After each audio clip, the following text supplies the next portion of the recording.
Hello. Let's bump that up a little bit. Ooh, was that too bright? Hard to say. Maybe it was fine the way it was. Hello. I'm going to play some more Battlegrounds because I'm in a Battlegrounds mood. But as you may have noticed from the stream title, we're not doing a Midsummer Nights Dream today. I'm so sorry. I'm sure you were looking forward to it. But instead, I want to try applying some of these same memory techniques and principles and ideas and so forth to Battlegrounds strategies. So there are a bunch of different curves that you can use in Battlegrounds, which is like how much gold you spend on which turn, when you level, that type of thing, depending on the hero, depending on what's in the shop, etc. And so I have a wonderful website that has all of those curves listed on it. And I'm interested in playing around with memorizing some of those. So using these same memory techniques, but hopefully using them to make me better at Battlegrounds, because I need it. So all that being said, I think we just jump right in.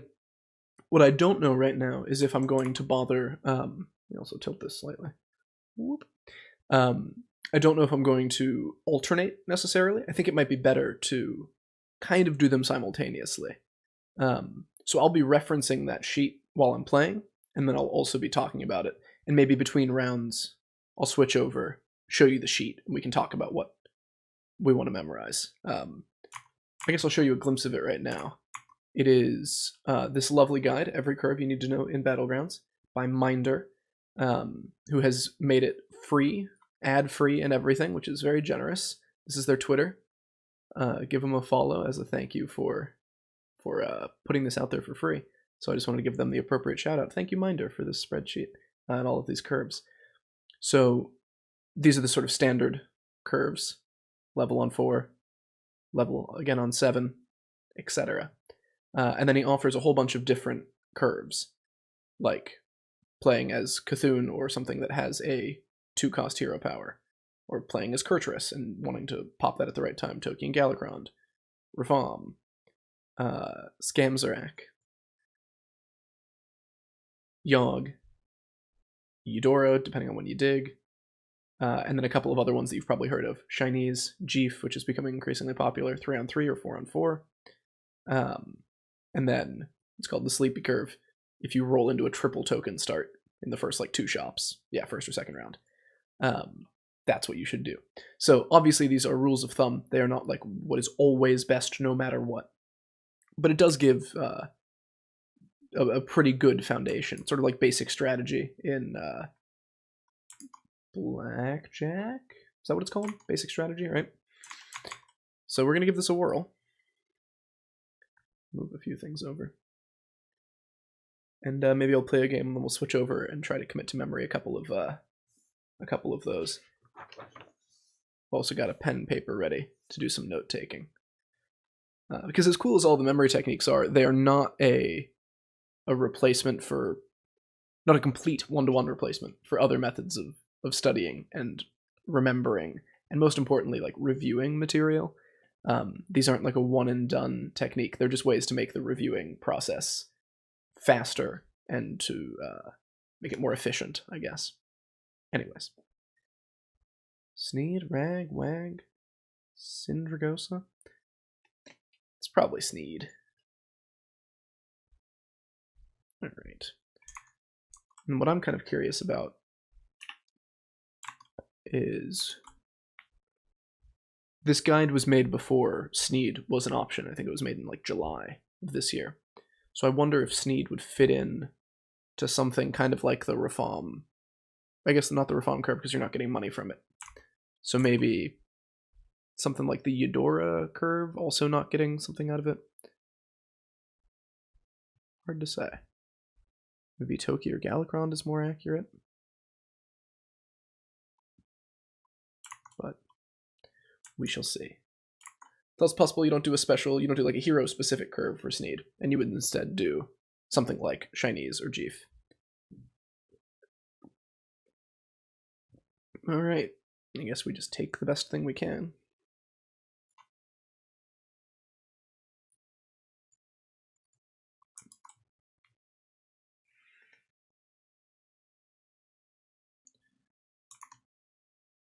So, with good tier 3 units, an option could be the Jeef curve here. Buy a minion, roll and buy something, level to 2. If we had a token, you could sell it and, use the money there. On 6, you level again, etc. So, thoughts, ideas? Got scammed. Maybe if we see something good, instead of rolling and buying on 4 gold, we'll hero power and buy. That could be nice. Interesting. I kind of want to roll. You leveled. I also want to be using my hero power and knowing that I'm going to be leveling eventually. Which am I more likely to hang on to? I guess it doesn't matter.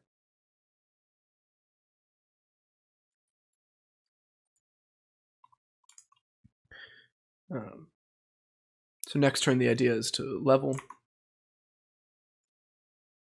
And then we have 2 gold left over that theoretically we could sell a token and upgrade something with. I guess if we find something that's markedly better than the Chroma Wing, which would be a 2-3 at that point. But probably not. We're probably just good to level and maybe roll twice. Or roll in hero power. That would make more sense. I could buy this, sell 1, and level. Save money for next turn. That's not a bad idea.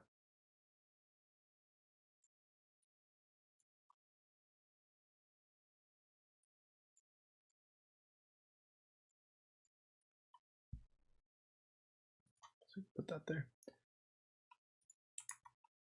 Yeah. So this lines me up to have 6 gold next turn when this costs 6 to level up. So next turn I'm just leveling, which is actually still decent. Like I do something over the course of my turn by upgrading the Chroma Wing.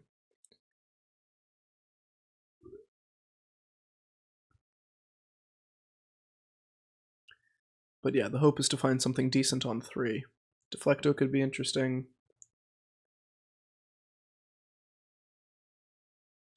Who knows? Khadgar with our scammy hero power.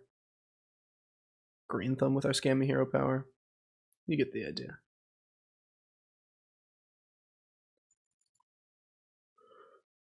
So, press button. Fairly certain I should just roll.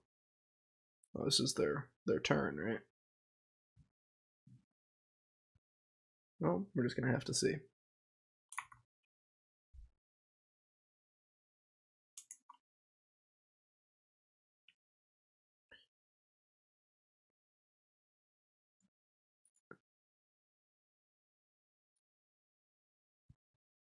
Is there any world where I'd want to sell this in hero power? Next turn I have 7, so I'm buying 2 and rolling, or buying 2 and hero powering, or something like that. So keeping it now gives me the flexibility to roll 1 more time.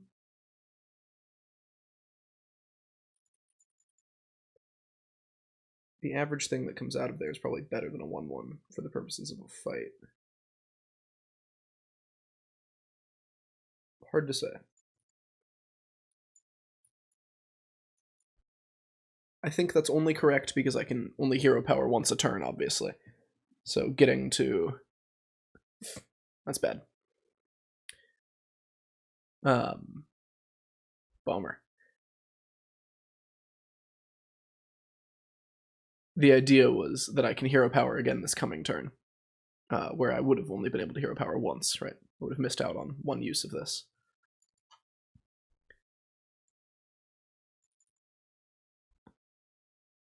I just take the pair.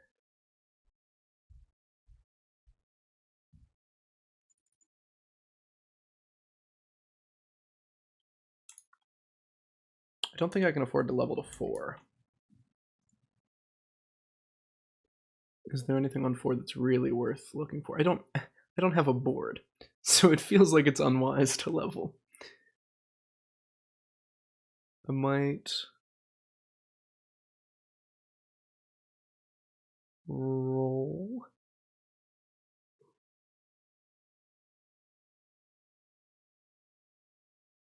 Do I pick up the Soul Juggler? This is questionable at best.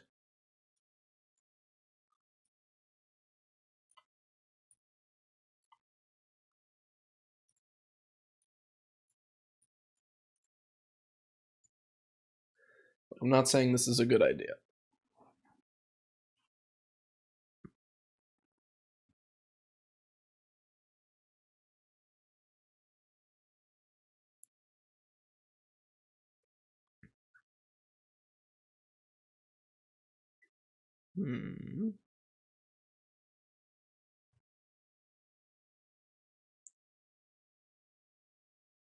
Oh boy. I feel like that was a slight high roll on 3 drops.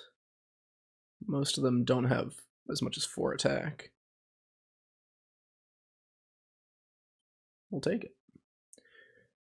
Do I try? I mean, like, forcing demons isn't really a thing, right?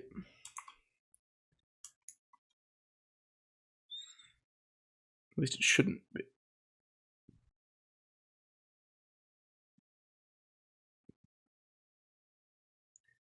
I can buy both of these.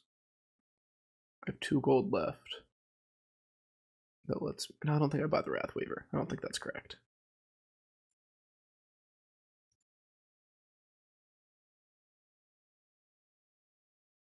What do? It's a demon.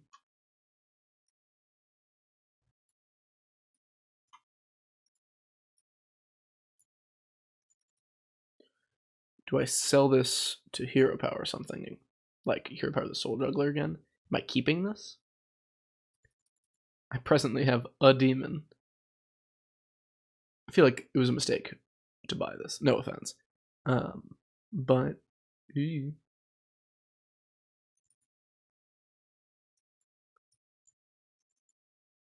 again, I can't tell you if that's correct or not. I can tell you it probably wasn't, actually. I think that is something I can say with confidence.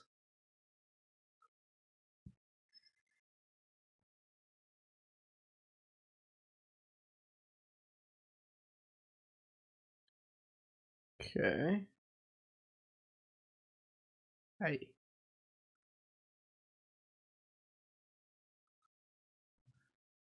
A lot of 1 health stuff.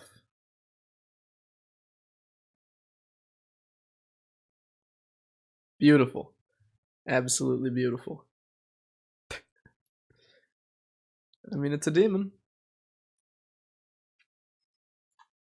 Is it time for the Wrathweaver? No, it's probably becoming less and less time for the Wrathweaver the longer I wait. What are you? You've been doing reasonably well.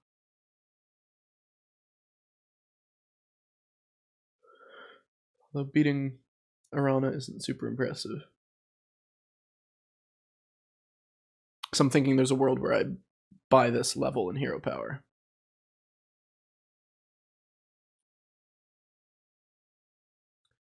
I think I'm gonna wait. If I'm going demons, though, I want to get to 5, presumably, for Urzel. 5s are pretty good. So maybe I level.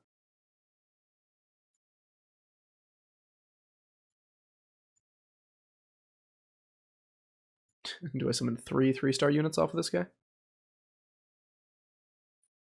Survey says why not.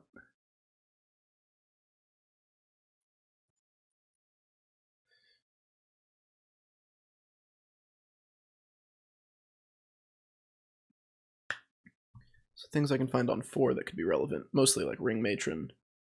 Mechanotank could be kind of interesting if I'm doing a lots of things dying build, because I've got the hero power for that. So Mechanotank and Doomsayer potentially, Witchwing potentially. It's a little greedy, but it's possible. Nice hit.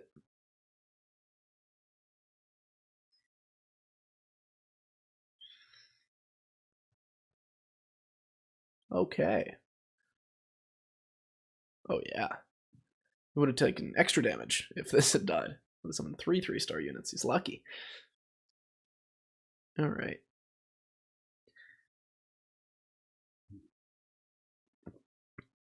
I mean, not bad for hero powering that guy.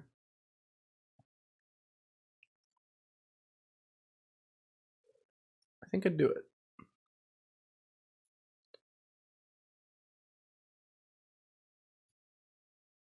Ooh, that's not super relevant, is it?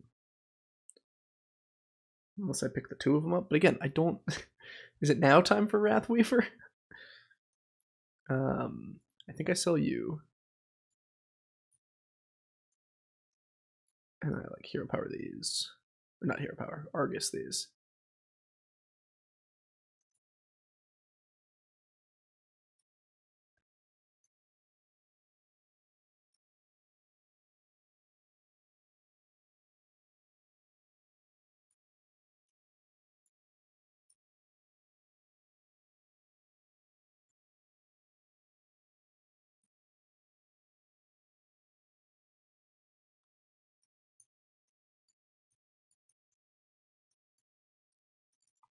Something like that, question mark?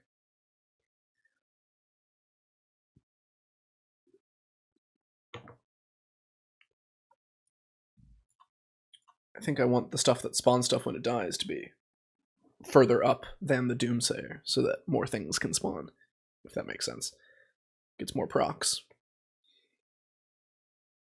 Nice hit.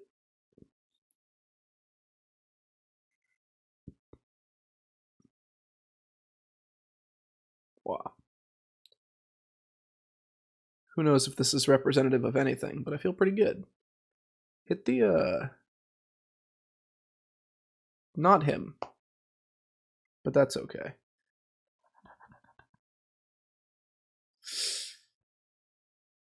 That go from not lethal to lethal as a result of... Must have, right? I did like 6 extra damage. That's brutal. Oh, man. I'll take it. I don't think you're very strong either. Do I level? Is that disrespectful? I think I'm going to level. Although, what's on 5 for me? I also got a Ring Matron. I kind of want to play you. Are you better than most of this stuff? Do I take the Replicating Menace for the Pup Bot? That's just like filling up my board a lot, isn't it? And I want to be spawning demons, not mechs. I mean, you probably go, right?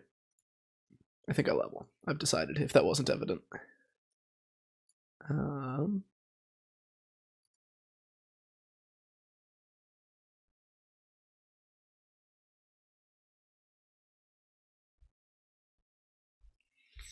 mean, this is really good.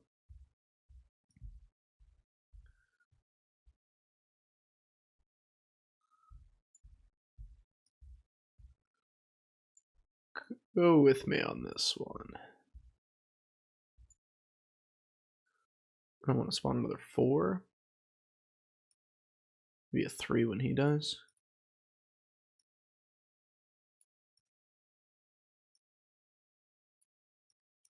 Let's see. I want these to die so I can get a bunch of stuff out of them. I think I'm fine here.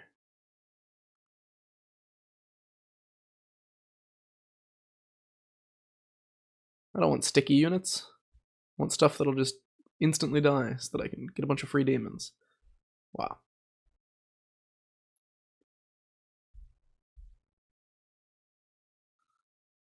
Don't do it. Do it. You're on thin ice, bucko. Thank you.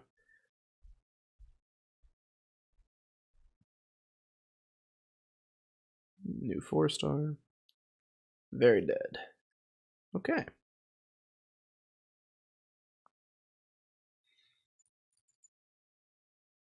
Another falls by our demonic hands. I don't think I want any of these.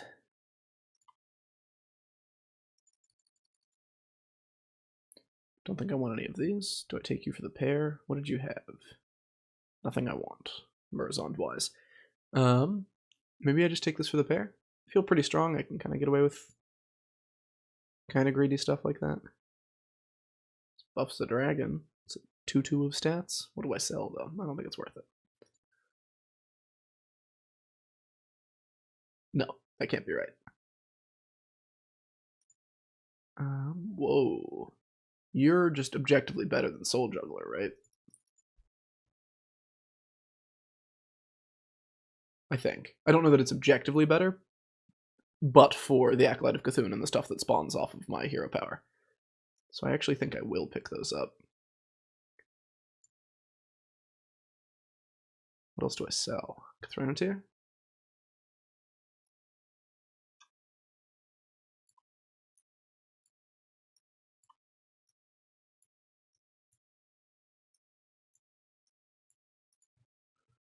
This could be interesting. I need something to die that won't spawn too much stuff because I need there to be room, right? So like this needs to die and not spawn anything so that when something like Ring Matron dies, there's room. Oh, dang. It's pretty strong.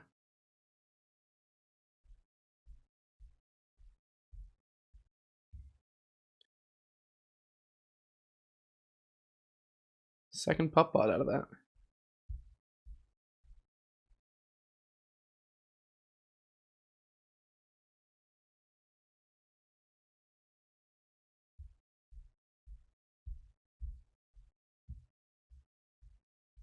At least, oh, it had it. No, because that spawned in. Oh, dang. Brutal. Oh, terrible hit for me. Whoa. I know I am not necessarily that strong, but they were pretty strong.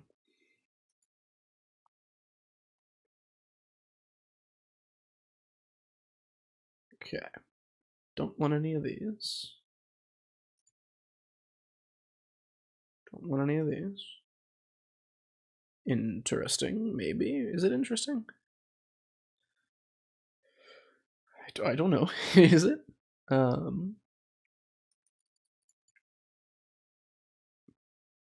This probably goes.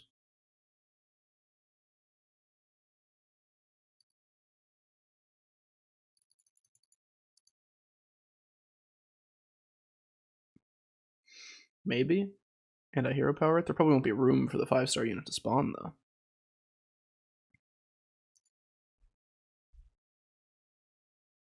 Are you just better than this? I think so.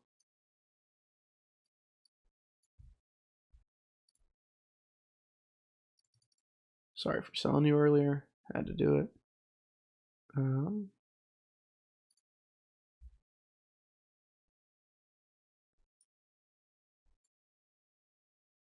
Probably put in the other Ring Matron, right?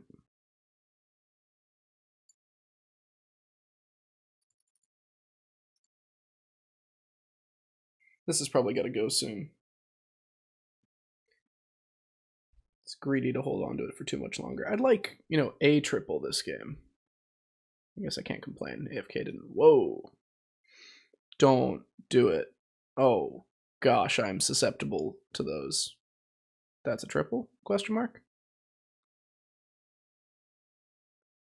We're in position to snipe his knife soul jugglers now, though, which is good.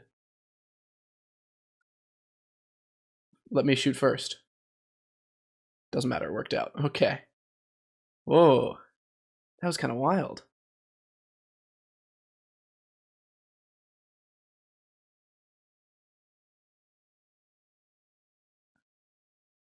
Okay, we're chilling.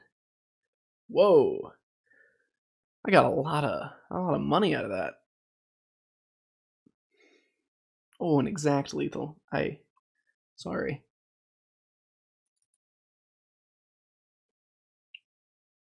Okay, what the heck do I do now? Probably am selling you. I don't think I'd go to. You're at 3? What's going on?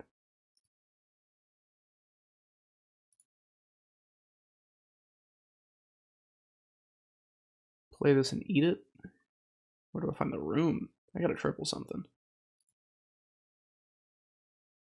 Merson's probably pretty good, actually. I guess what I'm hoping to hit Imp Mama. That's not that good.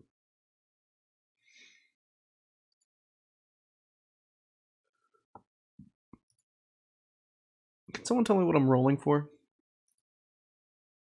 I could use some advice. What would I even see that would make sense here?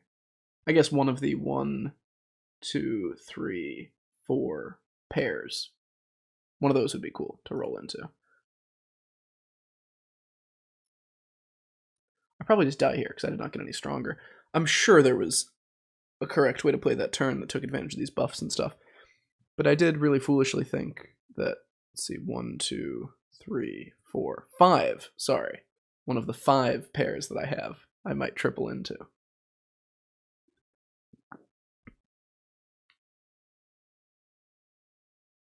That's worked for him?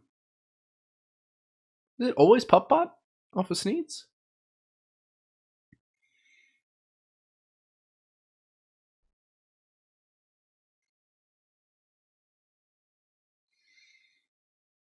Yeah, I guess that's pretty strong. I don't think I can get there.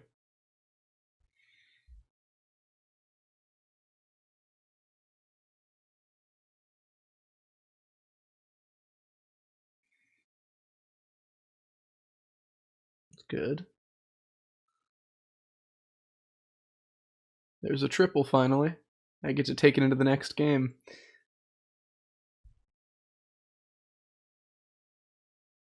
Dang. Well, I got 1 triple.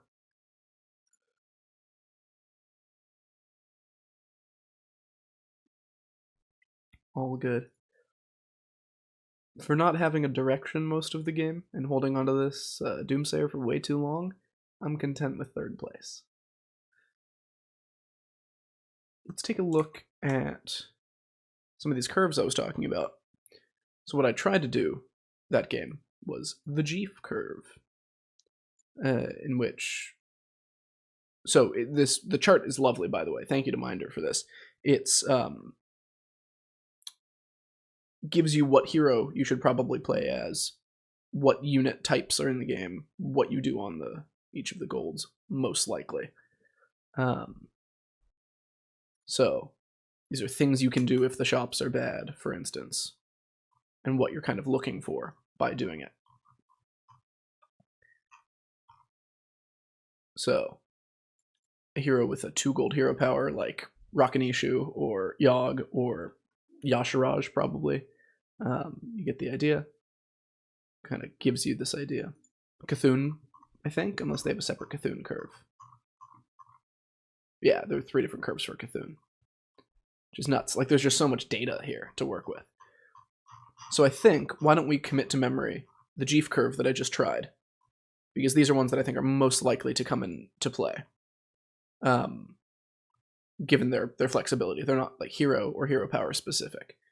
So let's think. Looking at the Jeef curve, things I want to remember are, I'll come up with a little handy notation for this. I want to remember the name. I want to remember what hero it's good with. I need to know what unit types are relevant to it. In some cases, it's, hey, you really shouldn't play this if both Beasts and Murlocs are out because you don't have tokens, and it's just going to be a pain. Like, that's a good thing to know. And then, subsequently, what to do on 3 to 9 gold. And most of them don't go all the way up to 9 gold. Or at least some of them don't go all the way up to 9 gold. Like here, this is just a 6. 8, etc. But I want to be prepared, obviously, to go up to 9 for the ones that have that information. So, I think for this,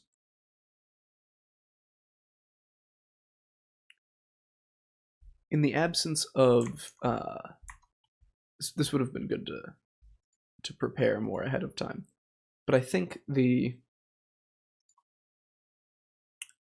ultimately I'm going to want to have a sort of mental library of all of the Battlegrounds curves, and so I'll have a space that I convert into that. For now, I'm just going to use like my apartment or like my house I grew up in. Generally, those are perfectly good places to begin for the purposes of a memory palace. So the things that I need to put in include the name of the curve, hero, types, and then 3 to 9 gold. So for the Jeef curve, that's only 1, 2, 3, 4, 5 units of information, but it could be as much as 7. So we're looking at anywhere between 8 and 10, is that right?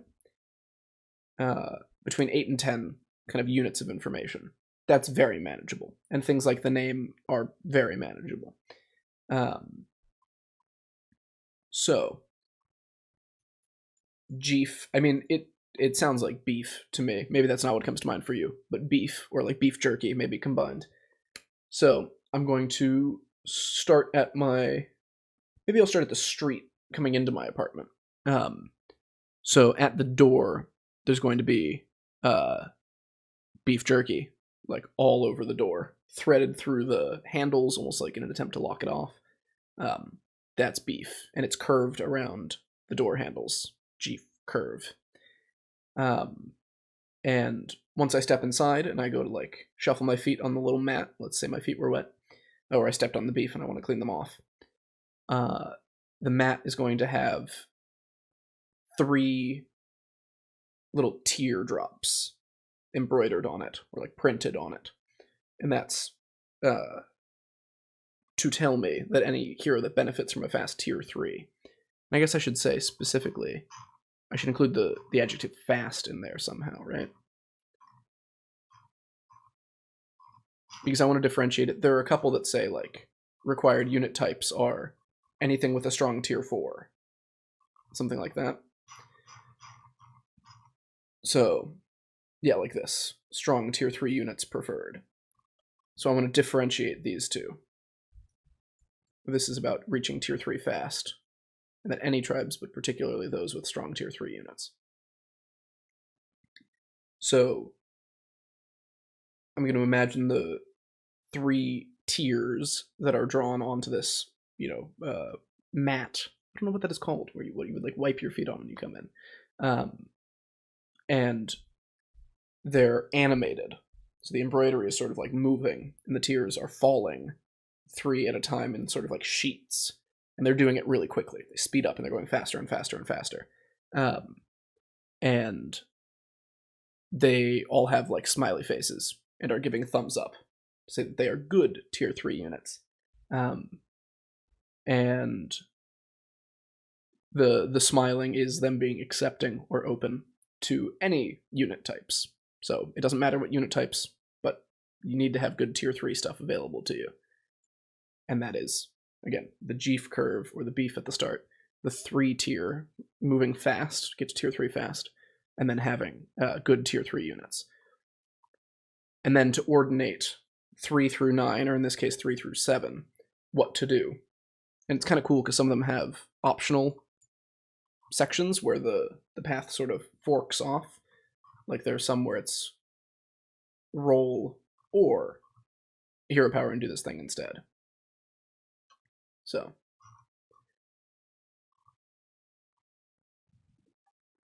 3 gold is buy a minion. I should come up with an image, a sort of like visual phrase, for lack of a better word, that encapsulates the idea of buy a minion, 1 for reroll, 1 for hero power, 1 for tier, like tavern up, because all of those are going to be recurring. So I need 1 for buy a minion, reroll, tavern up, and hero power.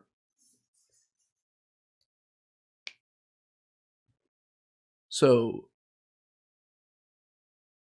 for buy a minion, I think it's going to be taking my wallet out of my pocket, opening it up, taking cash out, and trading it at whatever the space is. So if I'm at the elevator, it's, putting it into the elevator or something like that.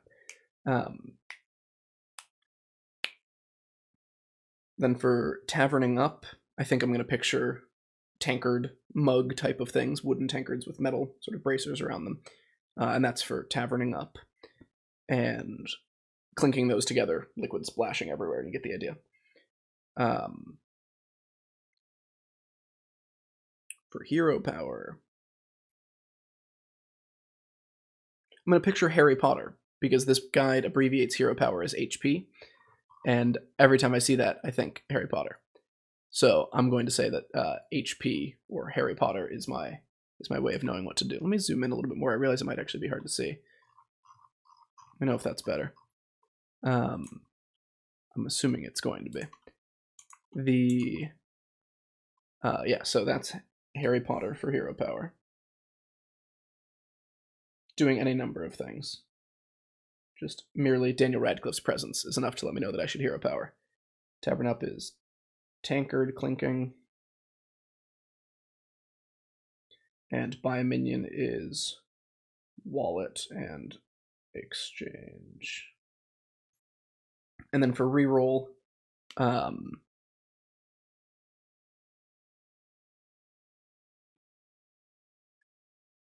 maybe it's something to do with like a dinner roll.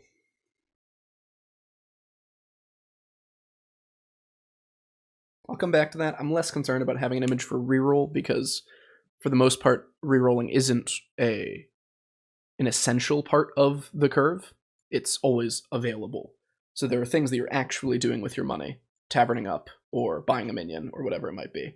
But for the most part, rerolling is you have a gold left over or something. You can do something with that. Like these. Like, obviously, if I'm on 4 gold and there's a minion I want, I'm just going to buy it. I don't need to remember that I could reroll here. I'll have 1 gold left over, if that makes sense. So maybe the dinner roll will feature in somewhere to let me know that it is an option. Like, I should have a gold left over. I should have 2 gold left over. And the number of dinner rolls will let me know how many rolls I have. I kind of like that.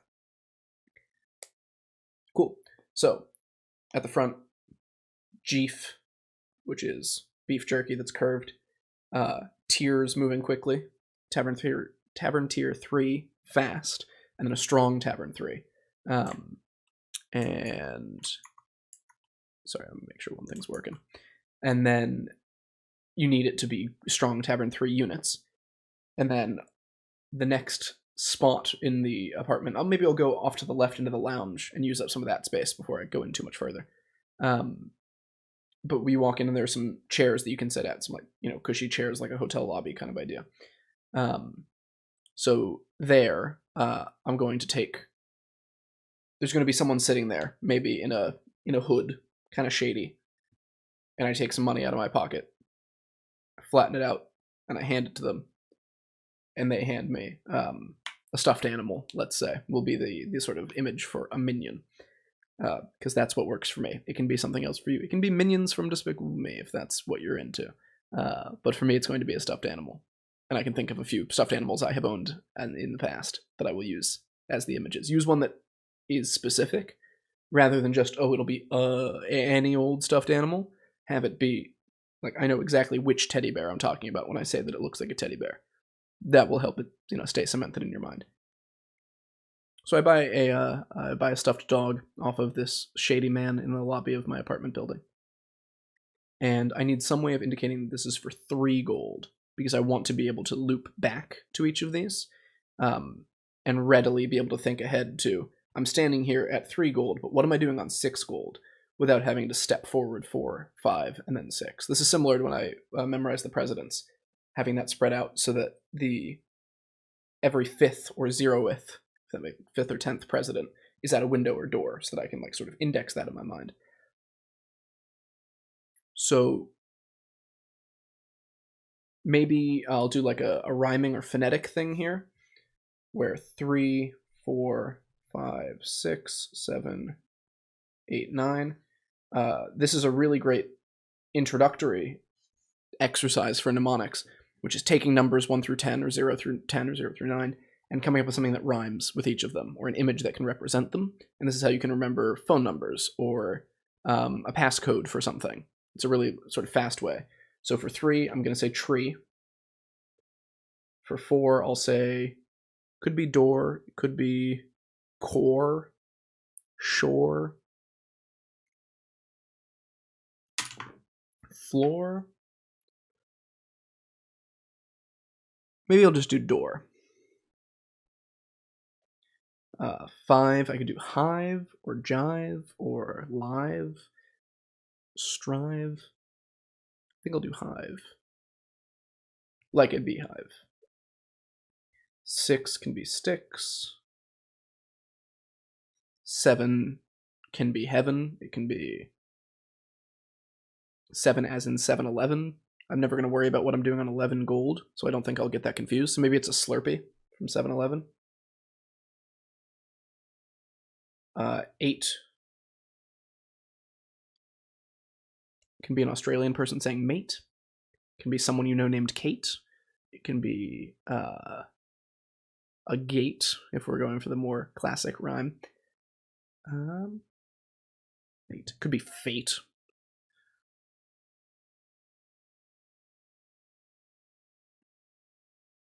Maybe I'll do late.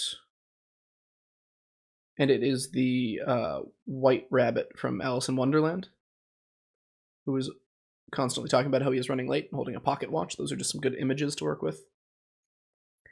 And then 9 can be shrine, fine, line, dine, wine. Maybe it'll be a fancy dinner, and it can be wine and dine.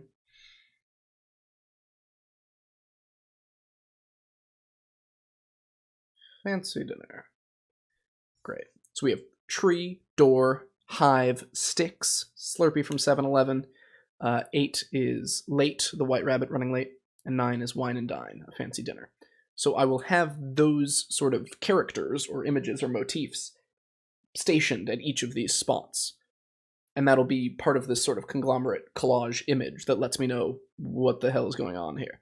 So when I come in and I'm talking to the shady stranger here, maybe they are holding a bonsai tree, or they reach into their cloak to get the thing that I'm buying from them, and they offer me a bonsai tree, and I say that's not what I want, and they put the bonsai tree impossibly back into their jacket, and it seems to just fit. And they reach into the other side and pull out the stuffed animal, letting me know that on turn 3, tree, I am to buy a minion. Does this sort of make sense, how I'm connecting all of those things? So then we go to the next location, and that will be the door on the way into the lounge, where you have to sort of scan in, and then you walk in the door. And this is convenient, that 4 is door. It will not always work that way, and I would encourage you to not force it to work that way. Just because you can rejig the space that you're using to make 4 be at the door.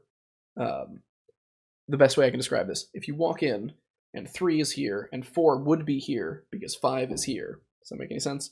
But there's a door over here and you go, oh, I'll just put 4 at the door because that makes sense. That's going to throw you off. Like almost certainly that will cause you to forget it, because having a linear path that is linked to the physical location is more important than having the rhyme or pun or something make sense. Hopefully that made sense on its own. So 4 is going to happen to be at the door, and on 4, on the G curve, you can roll and buy a minion. So again, at the door, I'm going to, maybe it's like a vending machine door, where I would normally scan my key. I'm going to take another dollar out, and I'm going to slide it into that slot. And this otherwise glass door is going to look like a vending machine. And I'll get to pick a stuffed animal. And maybe the vending machine is really pathetic, like it has 1 stuffed animal and 1 dinner roll in it. I'm thinking like, well, of these, the only thing I'm going to want is the stuffed animal. So I press the button, get that out, and open the door, and walk into the lounge. So 3, or tree, on turn 3 you buy a minion. On turn 4 you roll and buy a minion. I know this seems like it is probably more work than just looking at this and remembering it, but that's because I spent most of this time coming up with a system, right, that I could use to apply to this. So you'll see it'll start to go a lot faster when I want to remember, all of the curves that are on this page, right? This is a lot of stuff. And so while memorizing one of them ostensibly would go faster by just sort of forcing it, it's going to take a lot more work to use that same strategy to memorize all of them, right? So let's get back in here. Whoa, that's close. Excuse me. There we go. Now on turn 5, or with 5 gold, not turn 5, 5 gold, you are going to tavern up, and then if you have a token to sell, you can do that and upgrade your warband. So on the inside of this space is, on the right, there are some more cushy chairs that are sort of like little alcoves with a table for you to sit at and do work, like internet cafe style. So I'm going to, there's a guy who's usually sitting there doing like business meeting stuff. He's on like a Zoom meeting on his iPad. So he's going to be there. And he is going to be using a tankard full of ale to try to smash a beehive that is on the table in front of him because it's distracting him from his work. So he's poured the ale out onto the bees and is trying to crush it, and that's just making them angry, and they're swarming around. So on 5, or hive, you level up. And then I'm going to gloss over the option to sell to upgrade your warband by selling a token, because I'll know, again, similar to rolling, I'll know that at the end of the turn I have 2 gold left over, because it'll cost 3 to level. So then you have the option. If I'm sitting there with 2 gold, would I rather just roll twice or level up and or sell something and increase the power of my team? We're almost done. On 6 or sticks, you just level again because it lines up. So I'm going to... The next spot that I'll move to is there's a fridge in kind of like a kitchenette area. So maybe there is a structure, like log cabin-esque, that's been built out of a bunch of these sticks. And it's shaped like a storefront, sort of, like there's an opening in it. And there's someone standing in there, big beard, with, you know, metal sort of things in his beard, and he's offering me a tankard of ale out of his sticks. So on 6, you level up again. And then lastly, for the Jeef curve, on 7, which is a Slurpee or 7-Eleven, you will reroll and then buy or level to 4.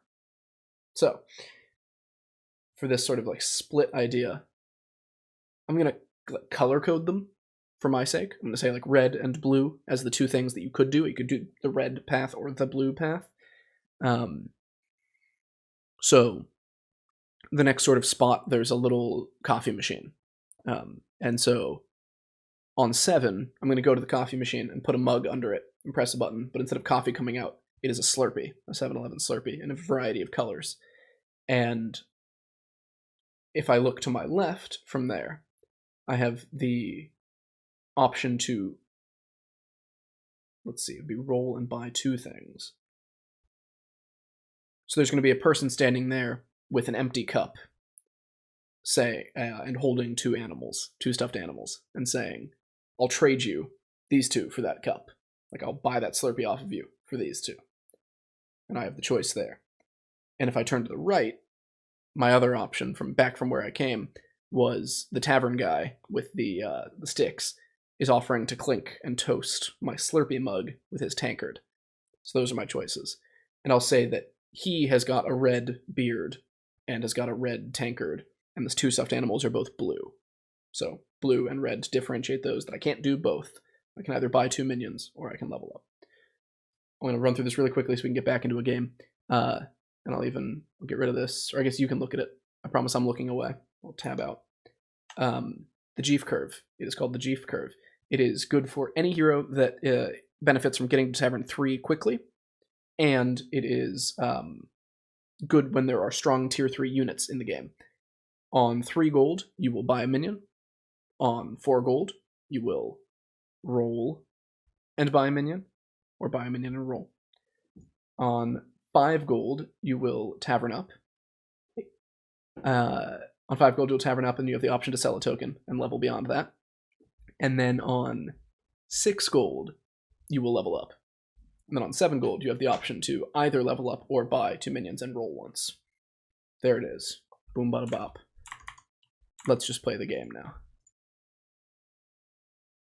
Didn't anticipate having to do the sort of prep work for that, but I'm glad that I did, and I think it'll go a lot faster having some of those mental assets like already in place.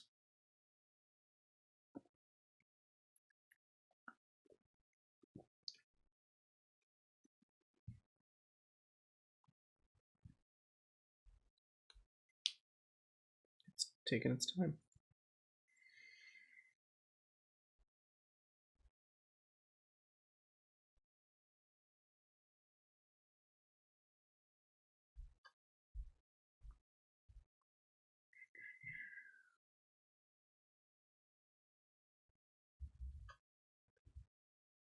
Interesting.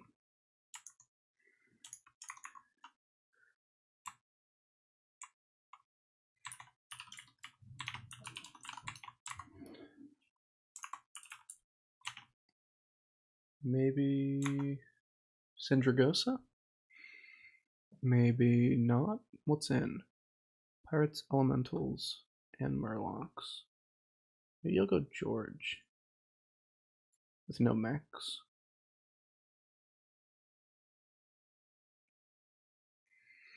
We got a Diablo. Oh, money. So what if we try the Jeef curve? Good. Is there good stuff on 3? Do I benefit from getting to 3? Arguably Gem Splitter. So yeah, maybe we do.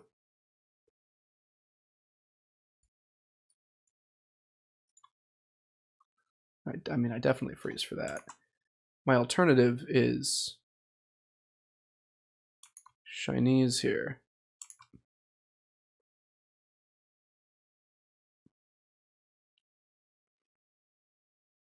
Where I double level on 7. Maybe I'll do that.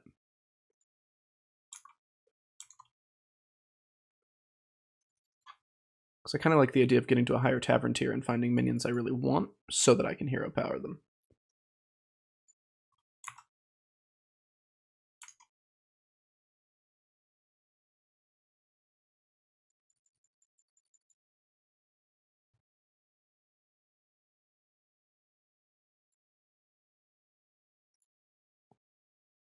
Whoa. I just play this, right? And the next turn I can do all manner of things.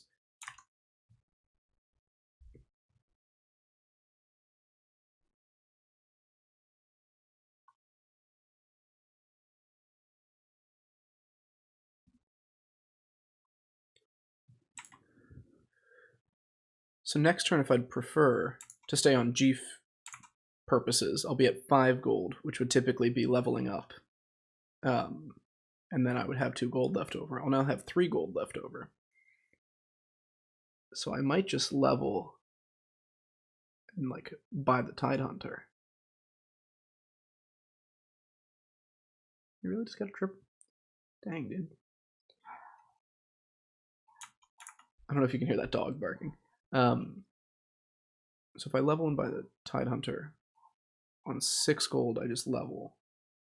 No, on 7 gold I just level. However, if I buy this instead, that ends up being the same amount of money.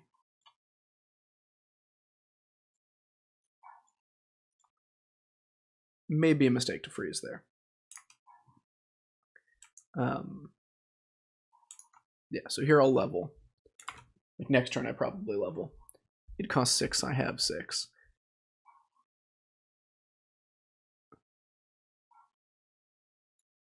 Dang, dude. Strong start.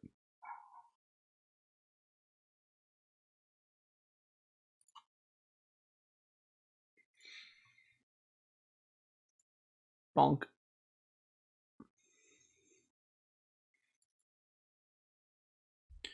Oh, it is the turn. Maybe I don't level just this once.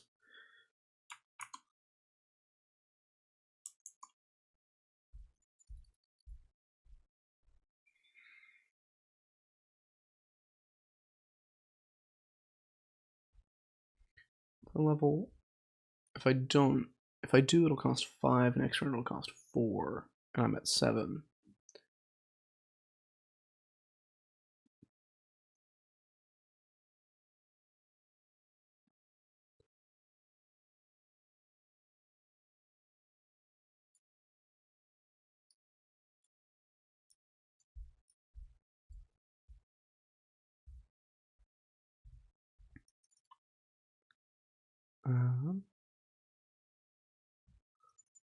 Do I keep freezing for this guy?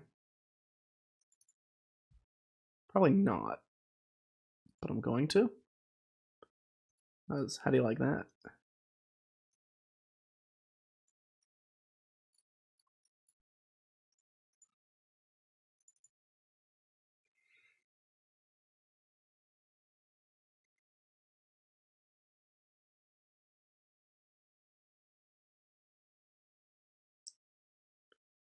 Not inspiring hits. The extra 5/5 sure doesn't make it easier. Dang, dude. Alright. Some mild comfort that I would have beat him normally. Or tied him normally, I meant. Let's see. So By all accounts, I probably should be leveling here. So do I...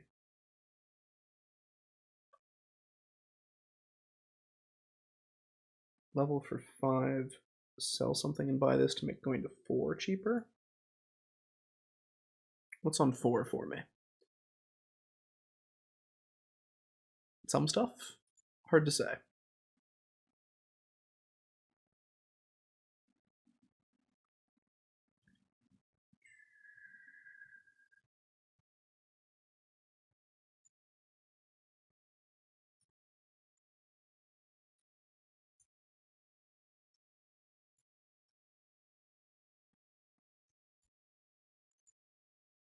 I don't think I freeze for those.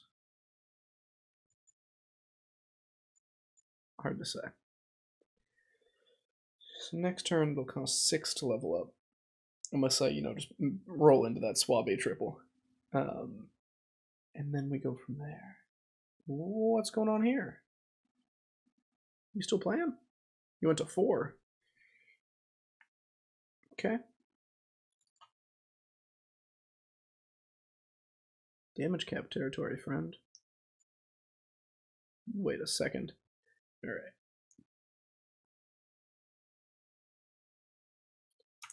I've abandoned the curve, if that wasn't obvious. Because I got scared by Diablo. That was probably not correct.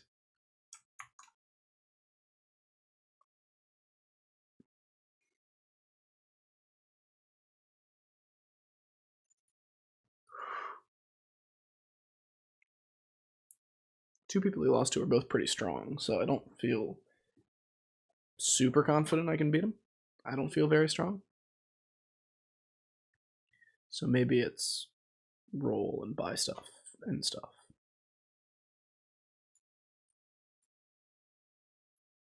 At the same time, I could just play this and level.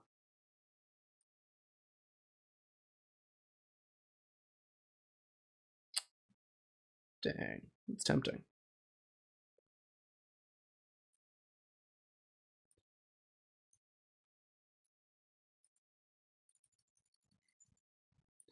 What would I find if I rolled? Gem Splitter? Like a few other Quillbore things. I could find maybe like a Briny Bootlegger or something. I think I'm just going to level and make this a tomorrow problem.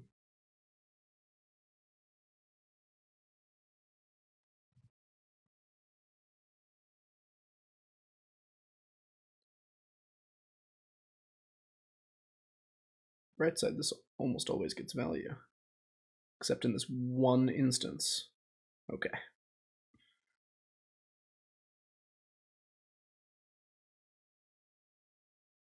Oh, not killing the fish was kind of great there.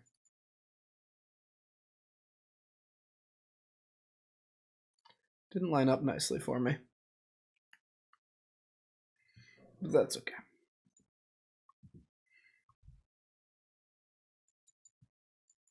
Found it.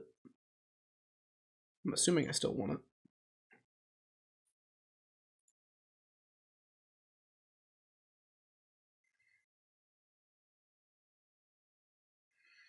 I mean,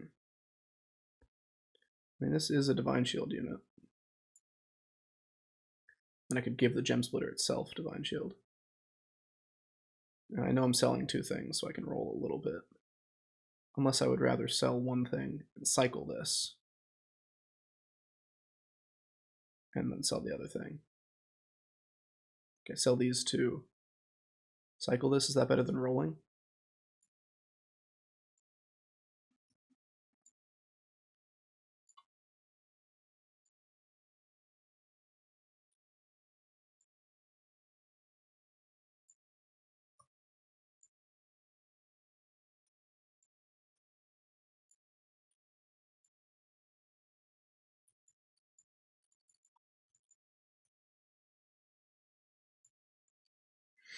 Alright. This could be interesting.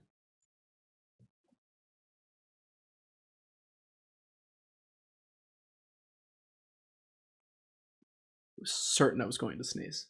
100% sure. And yet, I didn't. Welcome back, Goofhead, to Twitch, perchance to stream. Aye, there's the rub. For in that sleep of death, what streams we may have, etc., etc. Careful there. Stop hitting my gem splitter. Getting close, man. I don't like it. Much better. That's hit it again, would you? Hit it again, would you? Thank you. Yeah, I'm gonna lose the fight and be close to death, but darn if I didn't get the most blood gems I could out of this guy. Ouch.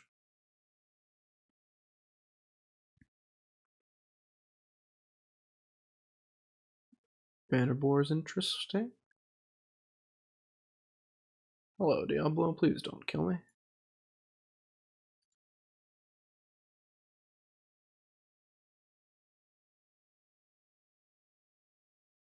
The elementals are available.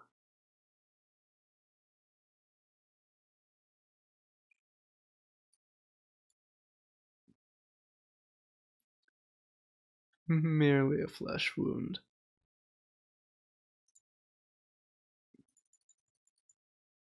Maybe the Argus?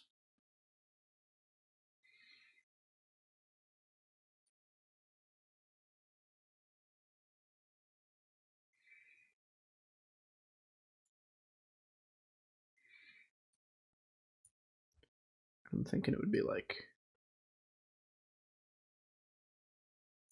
I guess these two.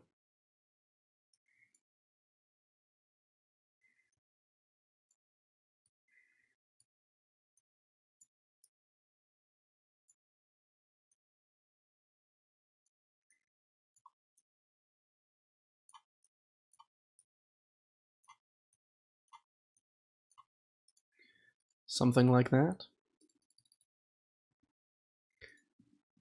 Oh, interesting.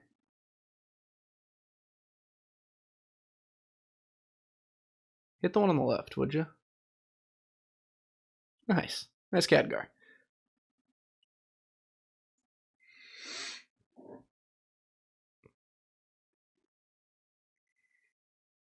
I'll be honest, I completely forgot about the 10-10. So hopefully that doesn't mess me up too much. Nice. Reborn for the next combat. Oh yeah. Oh yeah. Take that, immune Diablo. Back from whence you came. Okay. We roll, and we eventually give up on these deck swabbies. I mean, that's Divine Shield. And I'm Elementals now, right? Should have grabbed that Stasis Elemental. I completely forgot I'm Elementals now. Kind of.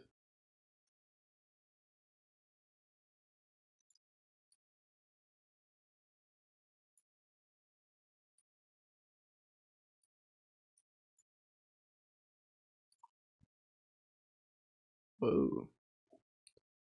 Interesting. I mean, that's pretty good, right? Probably should have cycled that and then rolled, and then I could have bought something. Oh, I can just Hero Power.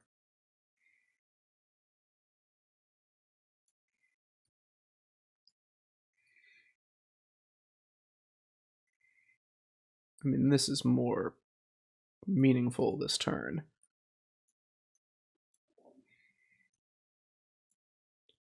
And this guy's freaking unstoppable.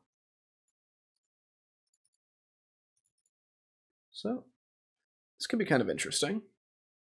Yeah, I should have, like, cycled one of the buffs instead, maybe? Oh, you're Elementals. My mistake. I thought I was Elementals. Suddenly everyone's Elementals. I clearly wasn't paying attention.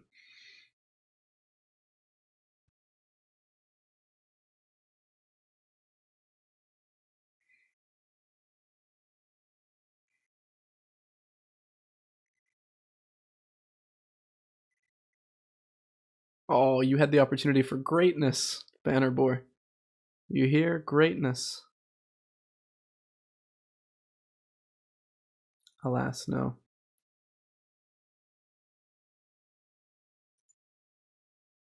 It wasn't even overly likely I lost. What is this 8th place? I thought Kurtrus was supposed to be trash, and I was supposed to do better. Bummer. Alright, let's run it back. Let's run it back. Is that a dinosaur? Is what a dinosaur? Did I say something that sounded like a dinosaur?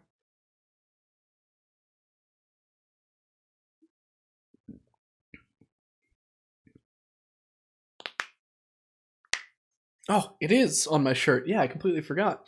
This is a really wonderful shirt. It's from a gentleman I worked with when I was at school. Ooh, who should we play? Akazamzarak? We can try the scam curve. Let's do it. I worked on a project with a guy who is a film scholar, like an animated history scholar. He's literally like written books about the history of Disney and Mickey Mouse and the like. And he got a sizable grant to work on the restoration of like one of the first keyframe animation movies ever made. Let me double check the curve here. I mean, this is always correct, right? And so he worked with this cinematography and animation team, essentially, restoration team in Canada. Canada has some really great like animation resources and teams and stuff, which is cool.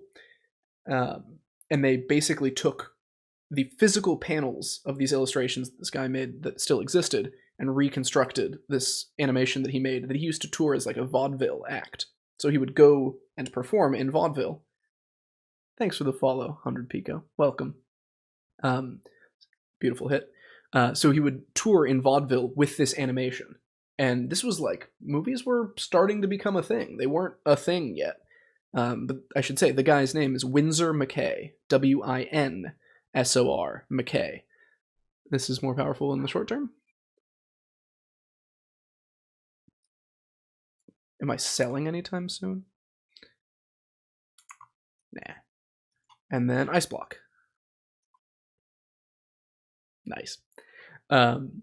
All this to say, Winsor McKay was the like comic illustrator for William Randolph Hearst, which, if you're from the West Coast, particularly California, like I am, you'll have heard of Hearst Castle.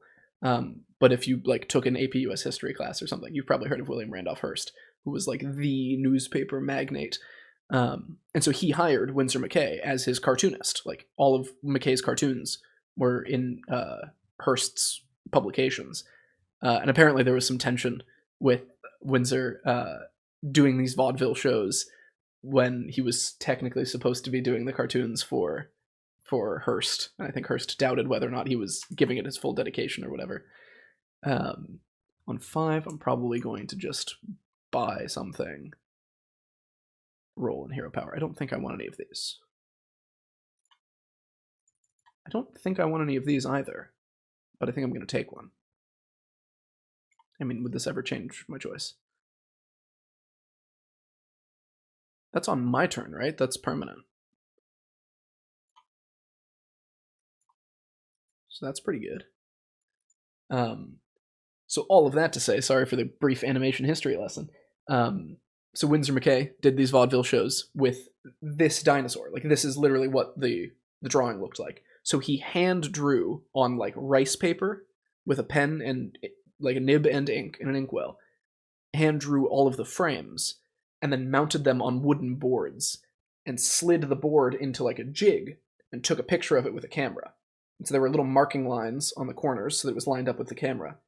And you literally just took all of those photos and then stitched them together, and that was how the animation was made. It was like, it's incredible to see some of the original of those illustrations. Okay, the buff is permanent, good. What do I want to do here?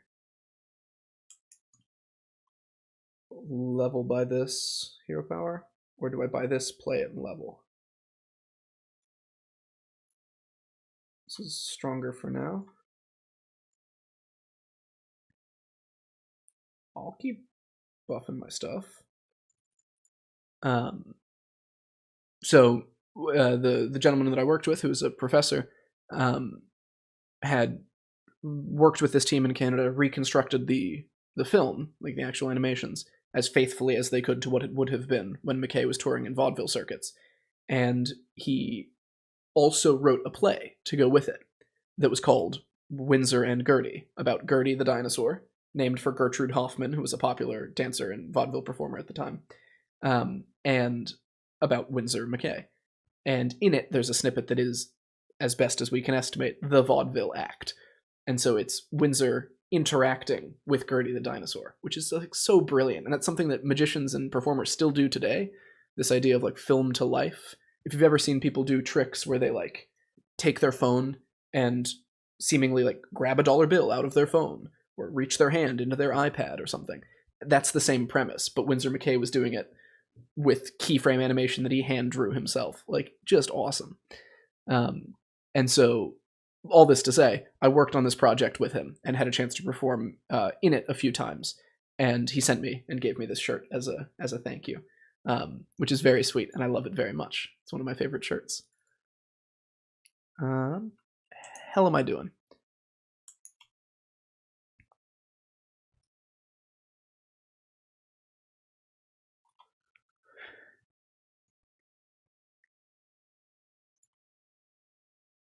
Do I just keep taking competitive spirit? Is that really stupid? Maybe it is. But here I am. Yeah, thank you for asking. I'm sure that was more than you expected when you asked if there was a dinosaur on my shirt. But a funny sort of anecdote, I suppose, off of that was that we did a performance of it at a conference in LA that was all about film and film restoration and film history and that sort of thing. But the conference took place in the Academy of Motion Picture Arts and Sciences center, like in one of their buildings. And so it was in downtown Hollywood, and it had the Oscar statues, like the big ones that are on the sides of the stage, as well as some like really beautiful cameras and some really cool stills from various famous movies. And naturally, being the place that it is and being in downtown Hollywood and being all fancy, there was security for the space. And as part of the performance, Windsor McKay is carrying, and we know this because it's in the animation, he's carrying like a horse rider's whip. So it's like a carriage whip, where it's a long, flexible, kind of like straight piece, and then a piece of rope that comes off. Not like a bull whip, like Indiana Jones style, but a carriage whip. And so we had a carriage whip as one of the props. And I was walking down the street, down Vine Street in Hollywood, wearing a tuxedo and holding a carriage whip. And then I go into the academy, and I'm like putting my backpack off to the side of the metal detector, and the guard is looking at me. I'm like, yeah, what do I do about the whip? And he said, you can just like pass it around the side and look at it. And end up chatting with the security guards. I can say with confidence that I'm the first and probably only person to bring a whip into the Academy of Motion Picture Arts and Sciences Mary Pickford Center in downtown Hollywood. That is my small claim to fame. What do I want to buy? Do I care? Does it matter? Maybe I just level. I know I've been losing, but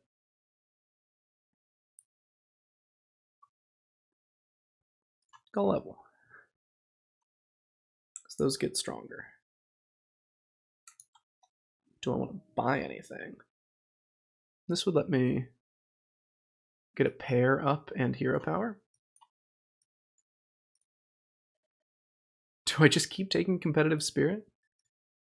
It feels like it's more lasting. Maybe I just don't get how secrets are supposed to work, like how I'm supposed to play this hero. But I always feel bad about secrets that are just for the combat and then expire. I know like that's the tempo and that's the point, but it feels kind of weak to me. I want something that lasts, and 7/7 for free seems pretty good.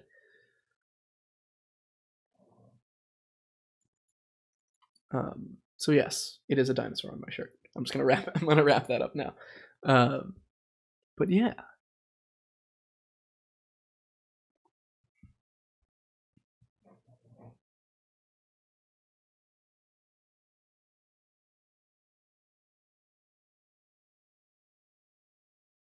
nice.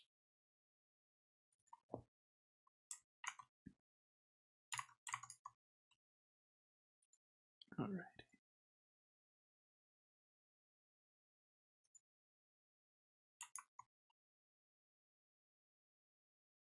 Let's see here. I might level again. What do you think?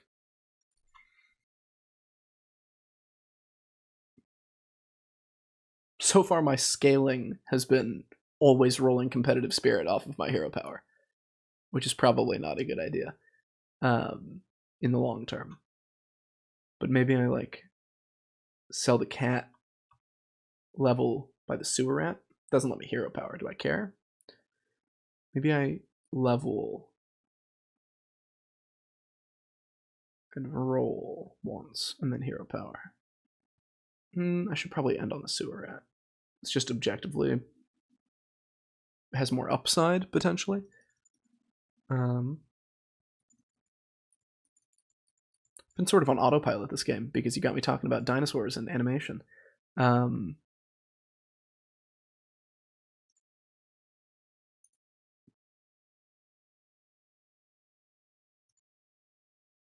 Do I want to freeze for any of those? I don't think I do. I wouldn't mind a comp. You know, that'd be pretty cool. People are playing demons, beasts, Quillboar, demons, Quillboar, dragons. So pirates are available.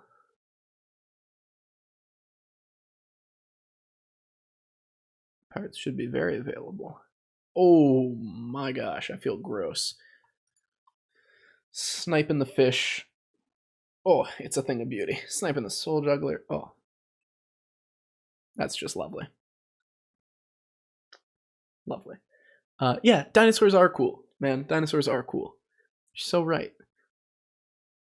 Particularly when they come with a history lesson. I guess that's sort of inherent to it being a dinosaur, that there's a history lesson. There isn't a lot of like contemporary dinosaur lore. I don't think. Cookies out. Okay, so maybe we are Pirate Man. Do I pick you up for future plans?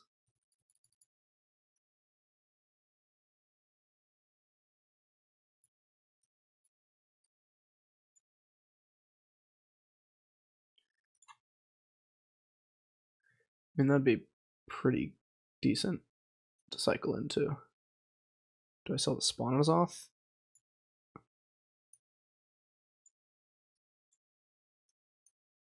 Did buy 3 pirates, right? Or no, 2 pirates. This is the 3rd. Still stands.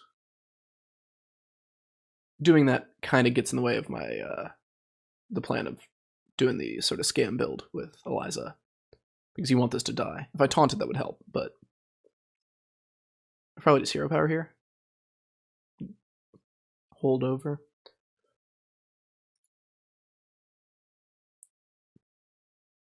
Playing Quillboar. Maybe I'll just take the poison. How was everyone's day? How was work? How was school if you went to school? How was just chilling at home and taking the day to yourself? Cooking, maybe? Maybe some crafts. That'd be nice. Sigil. Okay. That is okay. Beautiful hit. Had the day off and got some cleaning done. That is ideal. That is so nice. Good hit. Good job, Scallywag. Hit the right thing. Good. It's nice that you had the day off, and it's nice that you got to relax, but also get a few things done, because future you will be grateful for that, I'm sure. Good. Yeah, I have some cleaning to do after this. I spent most of today editing video.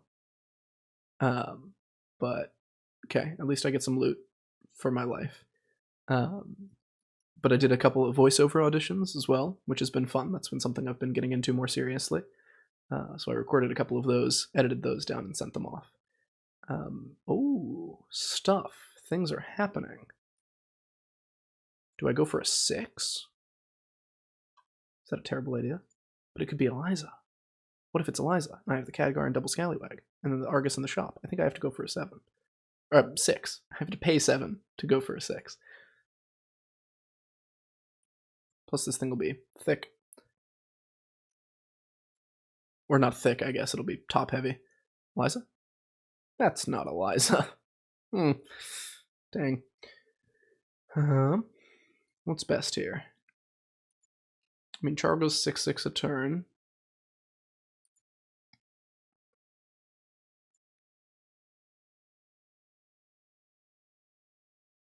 I think I'll take my X now.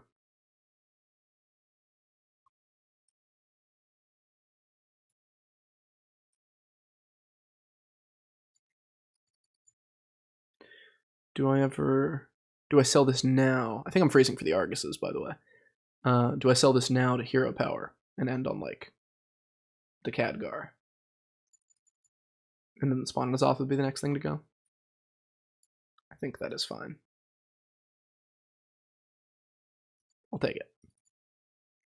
Do I give something reborn? I don't think I'm worried about dying to Cat. Not only because I have Ice Block, but also because I don't think I'm going to take 19 here. Maybe that's arrogant.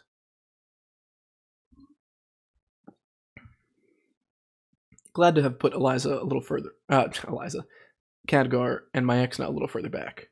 My Exna. That's what I was trying to say all along. Was putting that further back. Never mind. I sniped the one unit that would scale.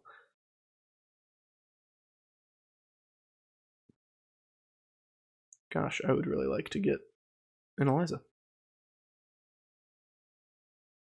I don't think I get there.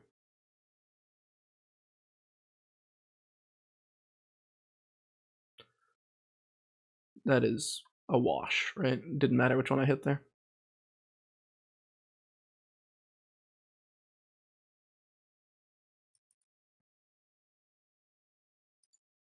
Okay. So I think I take an Argus.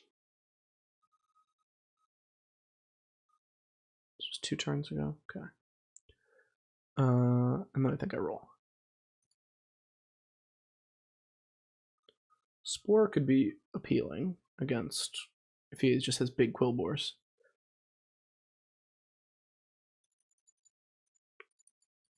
Where does it go, though? I guess in place of the Spawn-Azoth. And I'm Argusing Scallywag. And what? You know? Maybe I pass on the Spore for now. I think I'm looking for a triple so I can get an Eliza. So I can try to go that route. I don't think I want any of this.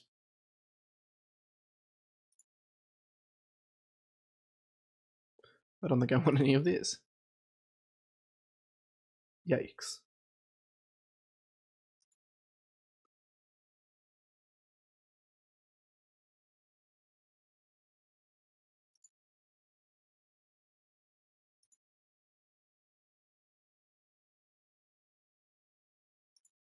I think the poison is probably better there. I got my Spore one way or another.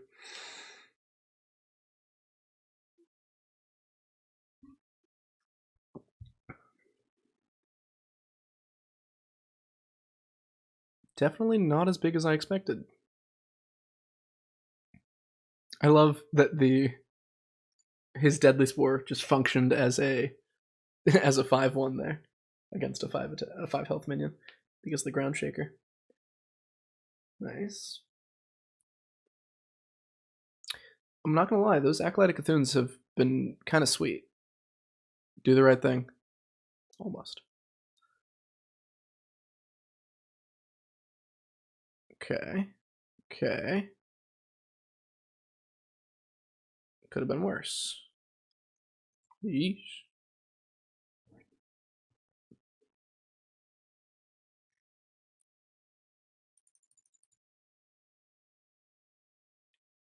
Still don't want any of those, but I would like to triple and find an Eliza. Whoa, you just dealt 27? To the person that beat me? It might be Ice Block time.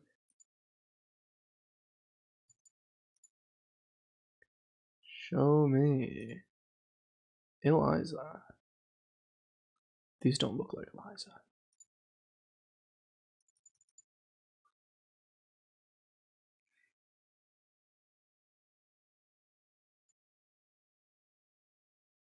Not what I wanted to triple, but I think I take it.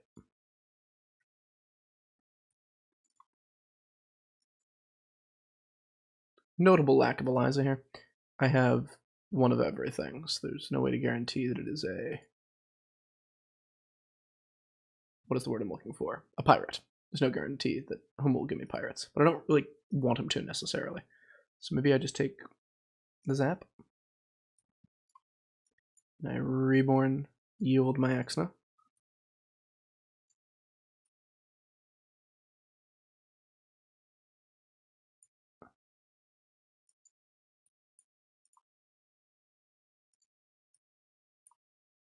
That was not the right one. I thought that was a divine shield. Whoopsie daisies. I should have put that on like zap or something.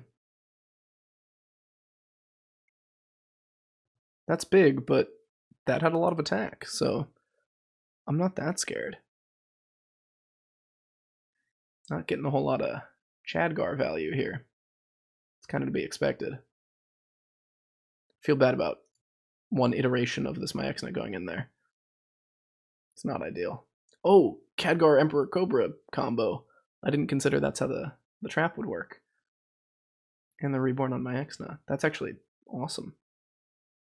I'm still getting popped here, but I'm learning all sorts of things. And that's what it's really about, you know, the knowledge you get along the way.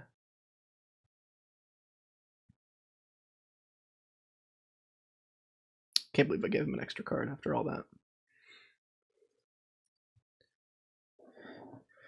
Alright, maybe I get the ghost instead of the guy in first. Just a thought. Is it Diablo this turn? We're about to find out. Survey says yes, it is. Hello. Are you my Eliza?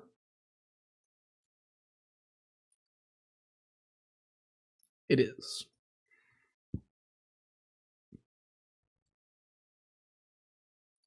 Looking for Baron. I mean,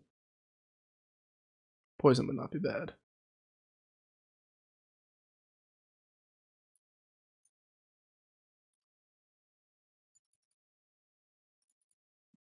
Gems for stuff, like for the spore. Not super relevant, I don't think.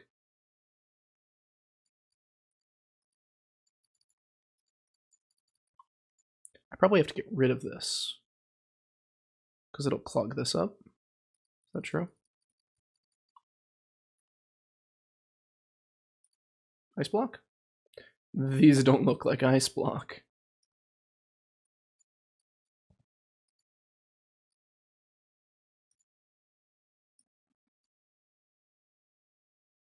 I think I'm going to freeze for the Tone, honestly, because if I do survive, golding the Eliza would be really nice. Yeah, there were some neat interactions back there with the... Oh, I should have put the Spore first 100% of the time. Because I want the Reborn off of my Exna to spawn 2. That was a huge mistake that I think I don't get punished for here. Incredibly.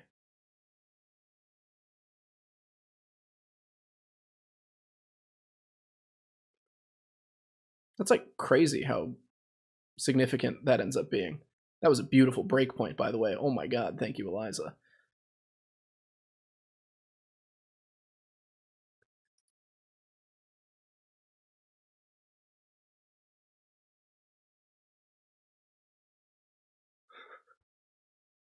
One more chance to roll Ice Block. Oh my goodness. I feel kind of dirty.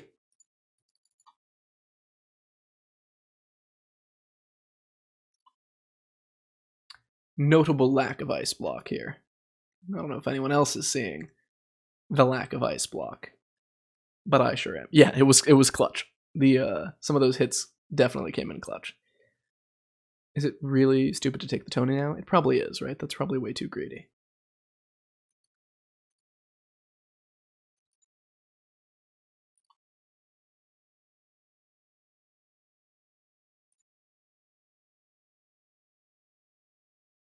I mean, maybe the Rip Snarl? No, that's like moot, right? The numbers that would provide. Do I pick you up in case I find another Myexna? That's kind of silly, right? I guess what else am I doing with this 3 gold? I'm doing this. I'm doing that first. Whatever I'm doing. It's that.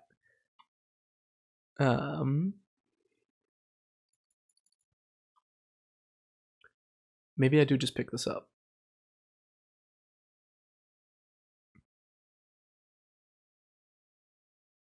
I think I will.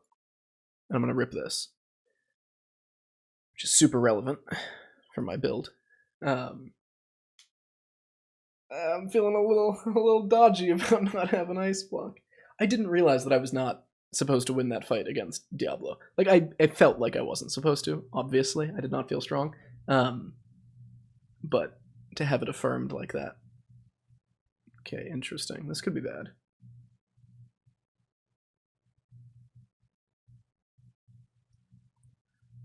Ripped off. Only got one snake out of that. Ooh, hitting the Khadgar there is bad for me. For several reasons. That thing is a sniper. Dude, stop. Oh my gosh, that's it. Frickin' brutal. Yeah, that'll do it to you.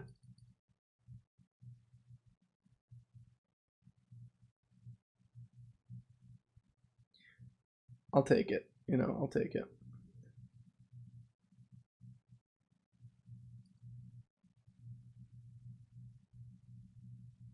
Not bad.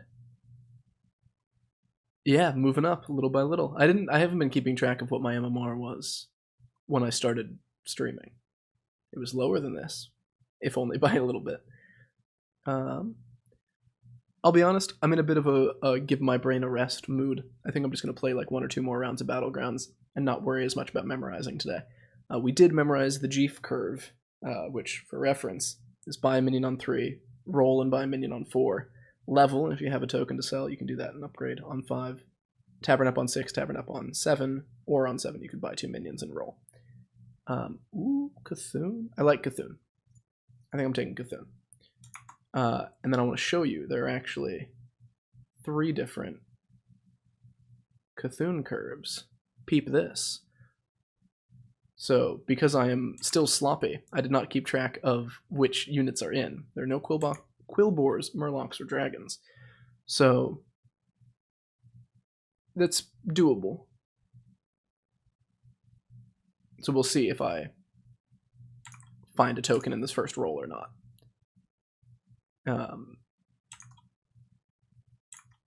So it looks like I'm going with mech. So I'll hero power. And then probably just freeze. Oh, sorry, I did not switch back. So I'll probably hero power and then freeze.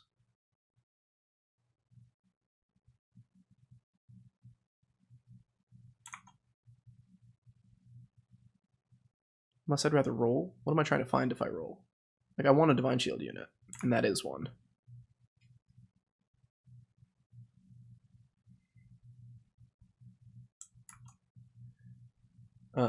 So yeah, as you can see, oh, what do you know I lose? The curve here is getting in those hero powers as much as possible, which is pretty sweet. Like, I like that a lot.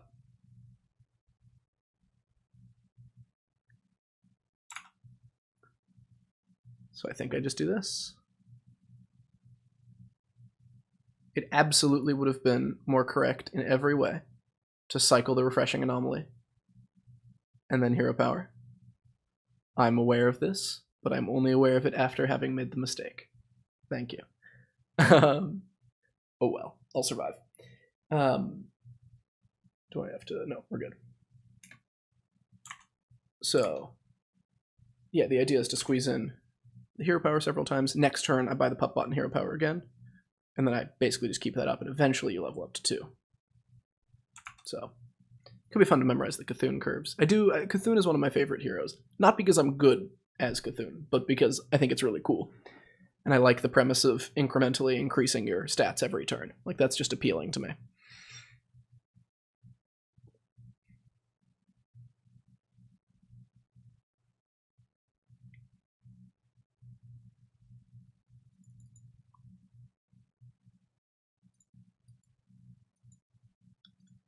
Right. I don't know if you can hear that. Someone's fire alarm is going off. They had a cooking mishap, presumably.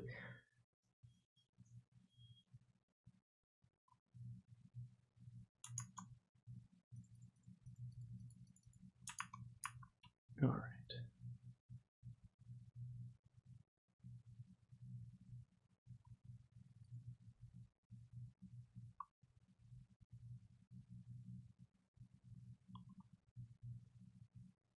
Serial fires, yeah.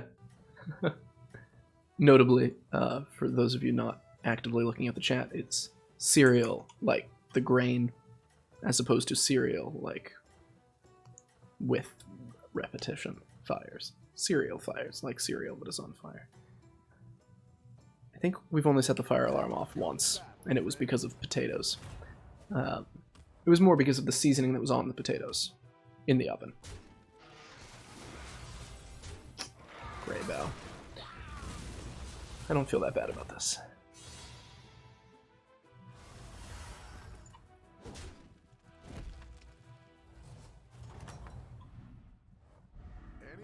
Oh, interesting. I'd probably rather have the micro mummy, right?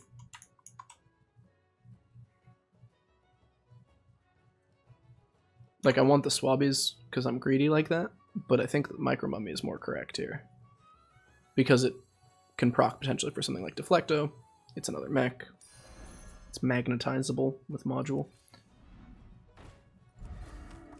I think I'll freeze for that. Because on 7 gold,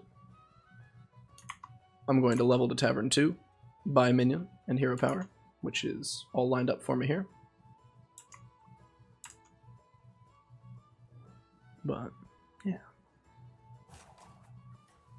When I was in undergrad, every semester, it might have been every year, the on-campus fire department would publish, it was a combination between them and the police department and whatever, it was like a safety thing, but they would publish a summary of all of the incidents that had taken place that year, or that semester, whichever one it was, which included the, what I found often very humorous, page of fires or fire alarms or damages by dorm, and a brief description of the incident as it was reported at the time.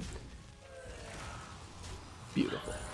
So it would say, like, in this dorm, it had 6 fires, for instance, and they were noted as 3 a.m. cooking incident, no damages, you know, person woke up roommates by accidentally leaving ramen on burner, or something like that. And I just always thought those were very funny. The ones in which no one got hurt, I should clarify, if that wasn't evident. Hello. Wind Fury for the next combat. I don't think it's going to get to use it against Illidan, so I'm not going to. All that to say, I don't think there were ever serial fires. But there were a number of other equally silly things, I think. But yeah, it was fun data to pour through, I suppose, if you're someone like me, I guess.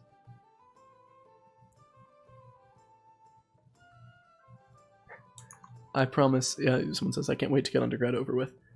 I promise it does end eventually, and that it's quite nice to be out on the other side. If you're anything like me, you were not a big fan of school as a structure or as a system, and it can be frustrating when you are interested in things and like learning things, and you're curious and you're creative, but you don't have a space that like works for you for that. Like school didn't do that for me as a space.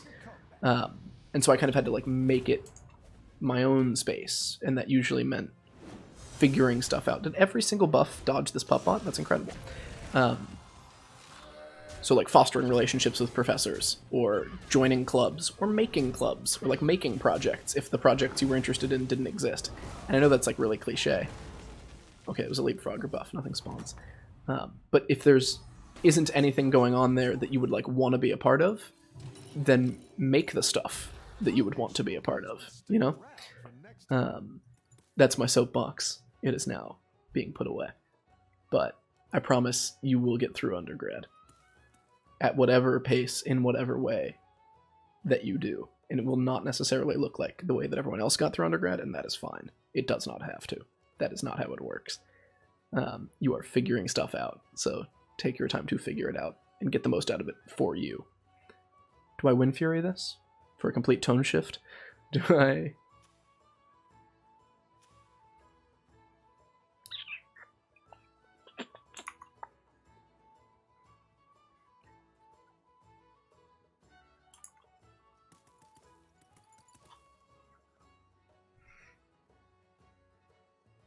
I don't know. I don't know if I do. 1-3. I honestly think next turn it's level and hero power again. So maybe I save this for the next fight when it'll be a little more relevant, if that makes sense. Like, I'm not getting too much stronger turn over turn. Obviously, the Cthulhu buffs are really good. But I'm assuming that the fight after this is going to be harder than this next one. If that makes any sense.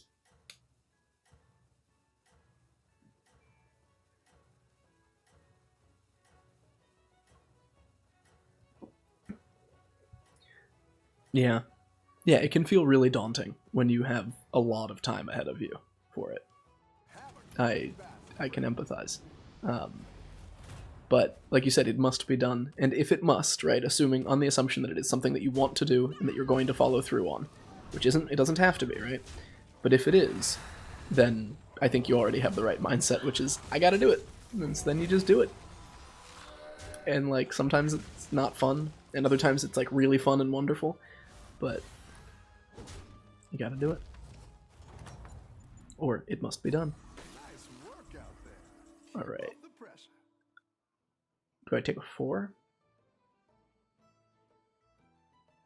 It could be any one of these, which would be cool. Or do I save up for a 5? Which really would just, like, be mackerel. But I guess it could be other stuff. Oh, cool. I would get a free counseling session. I'm assuming, then, that you are going to school for counseling in some form or another. And forgive my ignorance, because I don't know what the like, track for that is. I realize I don't know what the track for, like, most professions, like, professional tracks are. I was friends with a number of people on the, like, med school track, or law track, like my girlfriend's going to law school. And so hearing people talk about being like science pre-professional as a course of study. So is it similar for what I assume is counseling or like mental health services or psychiatric care? I also, like, relatively, sometime in undergrad was the only time I learned the difference between a psychologist and a psychiatrist, as silly as that seems. Because in my brain, they were both just sort of over there hanging out. Counseling requires a master and a certifying exam. So I'm assuming then you're in a program that is undergrad, add a +1 or a +3 or whatever to do your master's and take that exam. Wow. Yeah, that's a lot of school. That is a lot of school. But no, that's good. Depending on how you're built and wired and what you're into, I mean, it's probably pretty comforting to have a plan, right? Like, this is what I'm going to be doing for the foreseeable future. I have these next few years more or less lined up. Like, I know what they're going to have to be. It would probably be nice to get more units one of these days.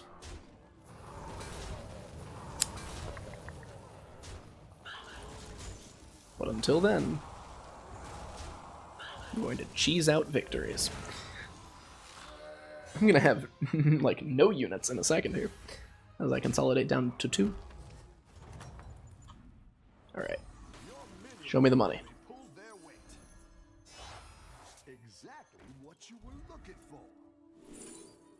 Bran, question mark?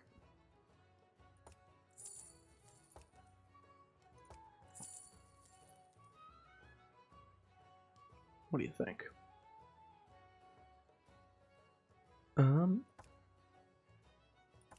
Maybe it's Tavern Tempest to fill out my board, and I buy both of those. And then I can sell something, question mark, in Hero Power. Let's try that. That one might make all the difference. This is slightly more stats.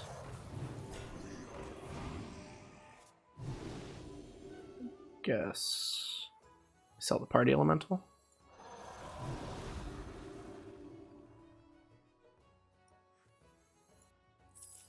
This is something. Oh, you have this. in social science program. You graduated in the spring. Congrats on graduating in the spring. And then you're doing a rehab and human services program. Nice. A master's in science, clinical mental health counseling. That's awesome. Yeah. That's a lot of programs to juggle as well. You were talking about like certifying exams and stuff. That's a lot going on. This guy is something. Yeah, I mean, fingers crossed when you have that application, that initial application, that you just get accepted there and are good.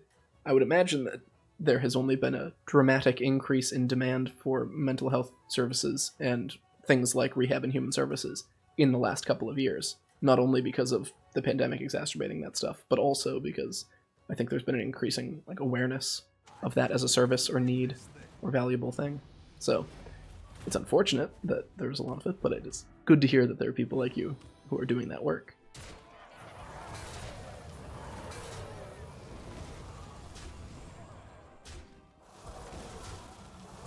Okay. This isn't looking great. Can I kill the guy? That is the worst hit. That's a lie. That is the second worst hit. Which is also the second best hit when there are 3 minions. But it wasn't the best hit, and about that I am upset. Alright. I've seen you before. Let's see how tough you are without a 10-10. Probably still tough enough to beat me, considering you still had the 10-10 left when I died.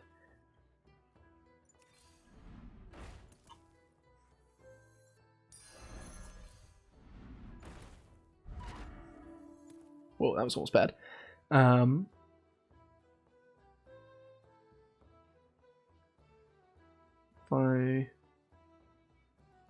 probably want to get rid of this Tavern Tempest before too long, because I don't want it soaking up buffs. So that's 2 gold. I sell this and I can end on the party.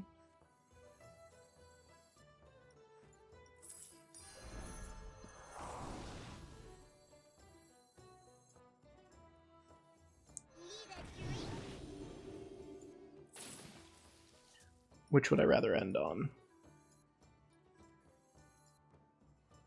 I guess this is... It doesn't matter. I don't think it matters a whole lot.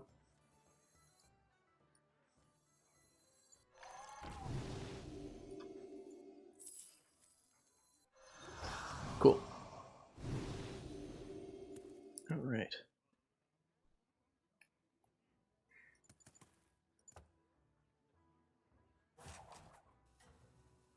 Yeah, I would love to find Master of Realities.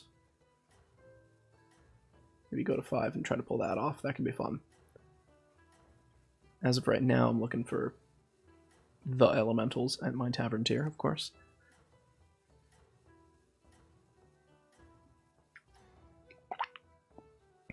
Everyone's gunning for you.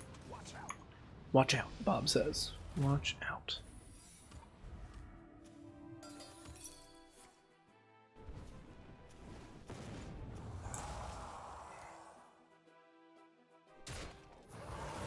Ouch.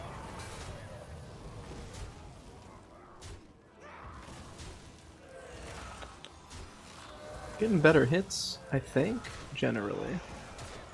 Yo, Puppbot, you gotta stop hitting the one big thing that will kill you. That's just not good for business. That's not good for you. You die. Not good for me. I get punched in the face by a demon. It's a lose-lose, man. How's it going out there?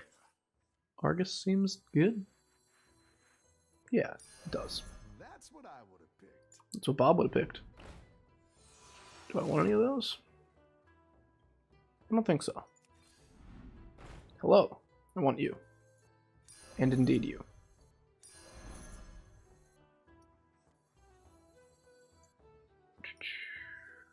My shield for Argus. Oh, and Smogger. I didn't even see that. That's great.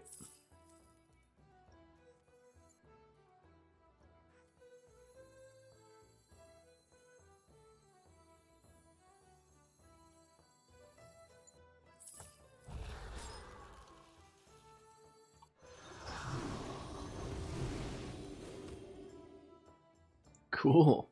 We're headed somewhere. That was a really good shop. That had 3 elementals, and they were all types of things I was looking for, just as I requested. Christmas is coming early.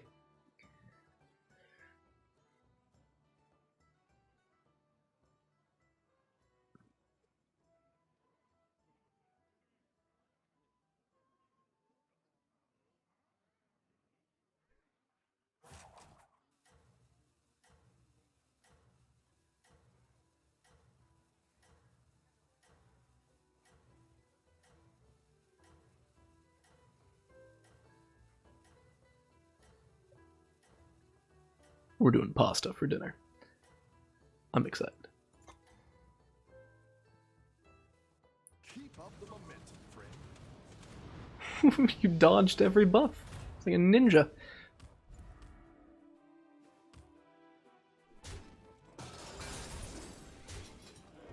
Okay.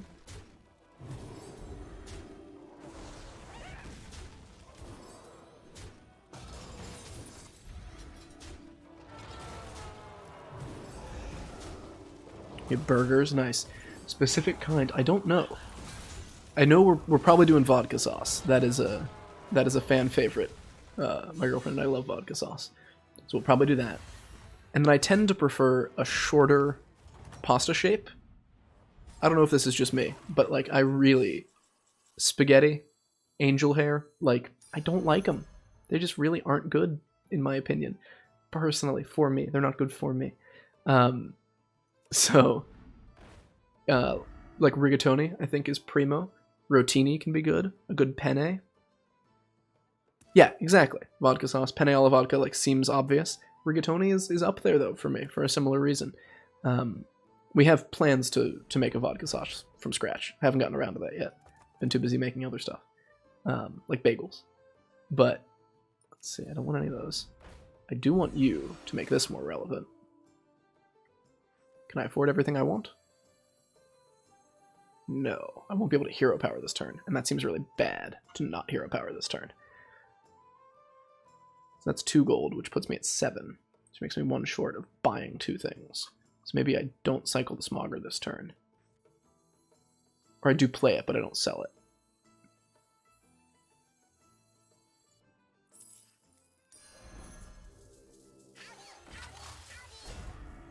You two hang out over there. And then I can just like... Oh, I'm a fool. I thought I had 1 more gold than I did. I legitimately think I would rather play a minion down than miss out on 11/11 of stats. That seems worth it to me. Yeah, so penne would be a great choice. I don't think we have penne right now, so it'll probably be rigatoni or rotini. But orecchiette is great. Cavatelli is great. Like, there are so many good pasta shapes that aren't spaghetti. So, like, why would I pick spaghetti? Again, maybe I'm being harsh, but I'm not dead here, right? Good. Okay. Cavatappi. Is that is a shape I have yet to hear. Unless it's what I'm thinking of. No. Oh, yes. Yeah, I am familiar. Cavatappi. Look it up if you're listening. Cavatappi. Yeah, that's a fun shape. I want you. I might want to level? Question mark? Find a Master of Reality? That'd be kind of cool. Can't justify that, can I?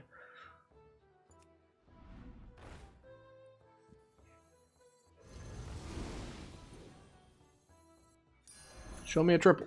Tactical choice. I said, Bob, if you wouldn't mind. Triple. It's not a triple. What if I sell this and feel a little bit bad? Cycle the Smogger, end on 2 recycling wraiths and hero power? At that point, would I rather sell a recycling wraith? Yes, I think I would. Take a deep breath. What are you? Large. I guess I'll just focus the buffs on this guy.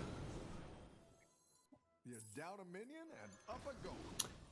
What were your burgers like? What type of burgers did you have? Or anyone else, what you had for dinner? Or are going to have, I suppose. I still need to figure out what my preferred side is for a pasta dinner. Because I think the problem is that I could be perfectly content to just eat pasta and not have a side. And I should probably have like a salad or some roasted vegetables or something.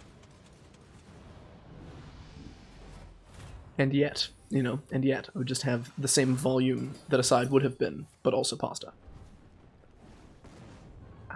Why you gotta hit my divine shields, man? Nice. That was an exact hit. Good thing I buffed it the way I did, I guess. That was huge for me.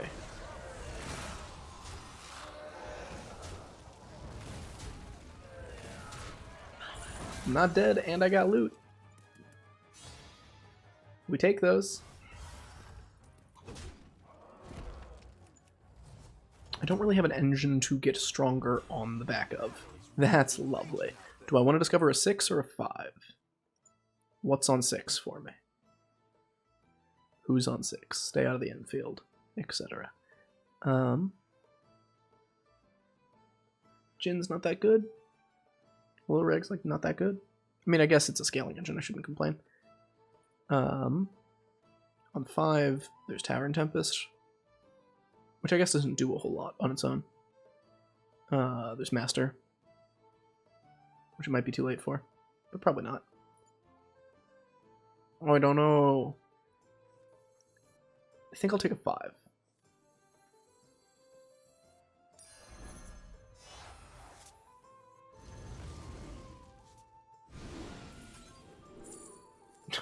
I don't think I can take you, my friend. Can I? Is that like supremely stupid?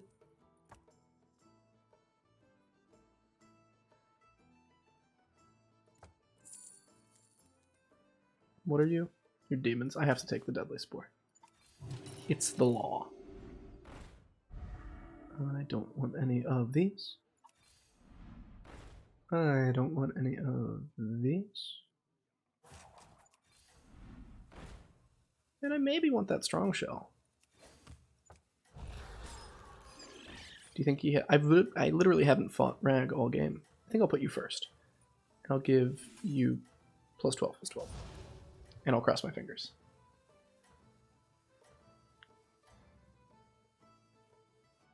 You're doing great out there.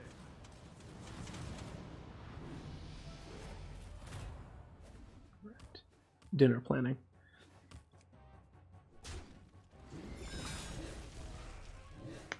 Okay. No Baron or anything, so that's not too spooky. And no Soul Jugglers or any weird biz like that. That feels pretty good. That feels really good, actually. Wow.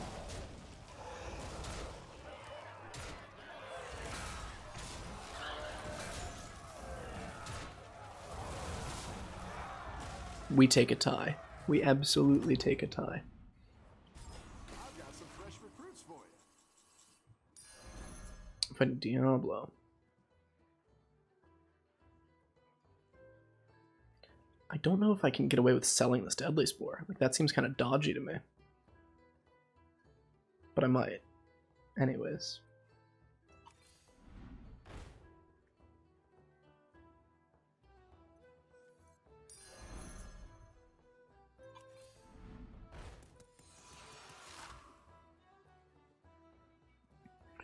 Maybe I don't this turn, and I just hero power.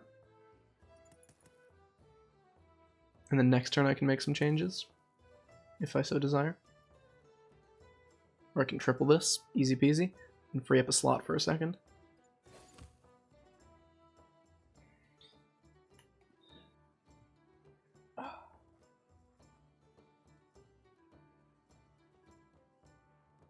Whew. It's a good thing I had the buff on that guy, because I was barely favored to come out alive. I'm sure I wouldn't have been without the buff there. Alfredo is excellent, and Alfredo is, I should clarify, while I normally don't like long pastas, spaghetti, and angel hair, I don't mind a long, wide noodle. Fettuccine, tagliatelle, primo, as far as I'm concerned. Like, those are great. I just think that the, like, angel hair with marinara, to me, for me, I'm not trying to, like, say you had a bad childhood, for me, is just kind of boring. Linguini's fine. That's getting a little narrow, I think, for my preferences. But I think I think Tagliatelle is like the narrowest I'll go. Maybe. It depends. I'll be honest, I usually... Yeah? I'll take this. Can I please get a triple? It's worth asking, right? You are big elemental man. I need more poisons.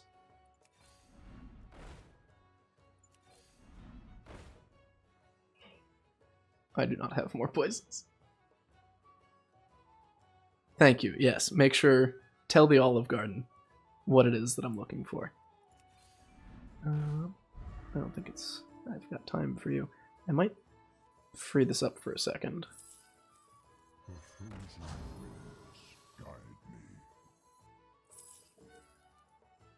I mean, this is like marginal, right? But 1 health.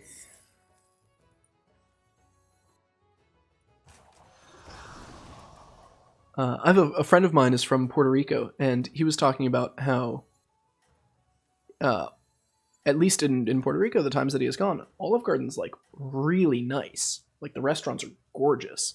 And when he came to the States, because I met him at school, when he came to school, he was talking about, I think either like offering to take someone on a date to Olive Garden or something like that, and just being met with, you know, a look that he could not understand why it was like, I offered to take you to a nice restaurant. I don't know what's so like wrong about that, but it's because Olive Garden is apparently different in the States than it is in Puerto Rico, which is news to me. These have been really good hits for me. I'm not about to complain about it. I'm just noting.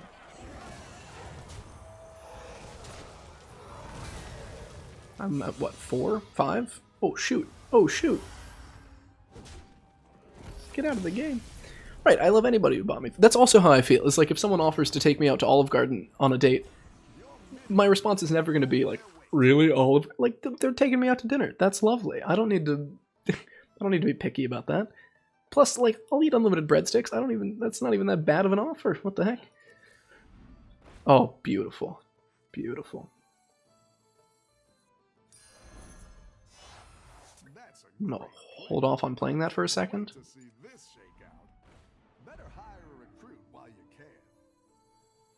Maybe? Endless salad, I didn't realize. I'll be honest, it's been a minute since I've been to an Olive Garden, so I'm not up to speed on their offerings. But it doesn't shock me to hear that they have endless salad. This answers my dilemma of like, what do I have as sides for my pasta? I go to Olive Garden and I have endless salad. Or unlimited soup, maybe. Yeah, who knows? Like, I believe all of it. I would believe that they have all of those things, because the point isn't the soup, as it were. It's not about the soup. I think I sell this, and I put this in for shits. Oh, I should have frozen for that spore. Should that have been further back for after the trickster dies? Probably. Probably. What is that? Why are you... Stop.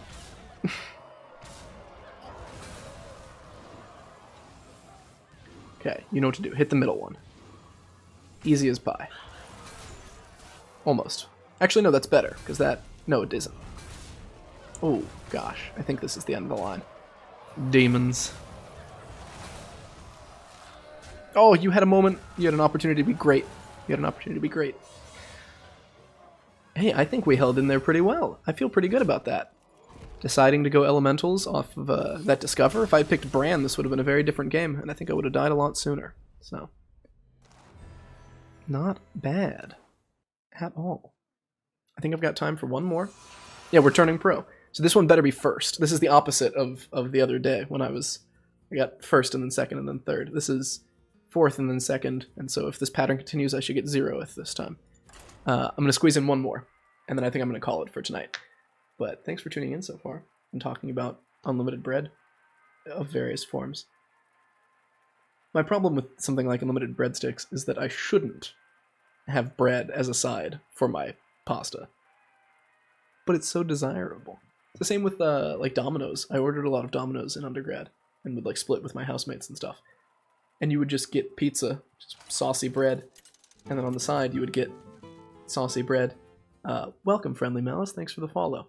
And then as a dessert, you would just get like chocolatey bread. Like you would just that's what it was. I don't like any of these heroes. Oh no. Maybe it's Sarfang. I mean, I don't think it's Carol Rome. I don't think it's Deathwing. And I don't really like N'Zoth. And there are no mechs in. So I think I'm picking Sarfang.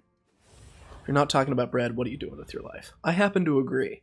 I would like to say, before I continue this next part, that I did get an interest in bread baking before the pandemic. However, I baked a lot of bread over the course of the early months of 2020. Got big into sourdough. What do I want here? You, I guess? Question mark. Yeah, big fan of bread. As you know, I baked bagels the other day. Like, yeah, we're talking about bread. Ignore that sound. This is fine. But yeah, so yeah, if you're just joining in, we're talking about bread. Let us know your favorite breads. I guess I don't want to get into like this isn't a soup sandwich debate. Is like hot dog salad or sandwich? Is a hot dog a sandwich? That's the full question. My mind is just melted clearly. I probably just level. All the breads. I happen to agree, Friendly Malice. I think it's all the breads. But I guess narrowing it, can we like categorize or like taxonomize the breads? We've got savory breads, like garlic bread, with Vienna bread. And depending on how like, okay, focaccia, yes. Focaccia's excellent. I don't know if you bake, but Samin Nosrat, the croissants as well, yeah. Samin Nosrat, who's the woman who wrote Salt, Fat, Acid, Heat, which is a book and it's also a Netflix series, has a focaccia recipe that's in the book. It's also in the Netflix series, and you can find it online for free. But I would highly recommend if you're interested in making your own focaccia. It's really good, and it's pretty straightforward. It's pretty hands off, except for the part that is very hands on, where you are dimpling the dough in the sheet pan, which is really fun to do. It's like a fun group activity. You worked in a bakery? That's freaking sick. Say more. Like, what type of work did you do? And when you say all the breads, I'm assuming it was all the breads. Mostly savory stuff? Or like, when I think of breads? Or was it like a pastry selection? I kind of like the idea of hero powering and buying this Glyph Guardian. Because that sounds cool, right? What do I do with the other 1 gold? Or do I like cycle the Swabby? No. I think I just do this. I think I roll. I don't think I want any of those. Yeah, I would love to work in a bakery. That sounds like a blast. Placing orders in chat for baked goods. Yeah, that's awesome. Ooh, okay, we're good. I've never worked in a bakery. I did work in a butcher shop for a period of time, and we had a relationship with a local bakery that provided all of the bread that we sold in the store, but also the bread that we used in the little deli kitchen that we had. And they had some damn good stuff. Most sent in from production bakeries. So it's just proofing and baking at that point. Okay. Yeah, that's really interesting. I guess I haven't thought much about the like supermarket or like generally larger quantity bread production line, because I'm just thinking about making like 1 loaf of sourdough bread by myself over the course of 72 hours that will just feed me and my family. I probably want to buy 2 things.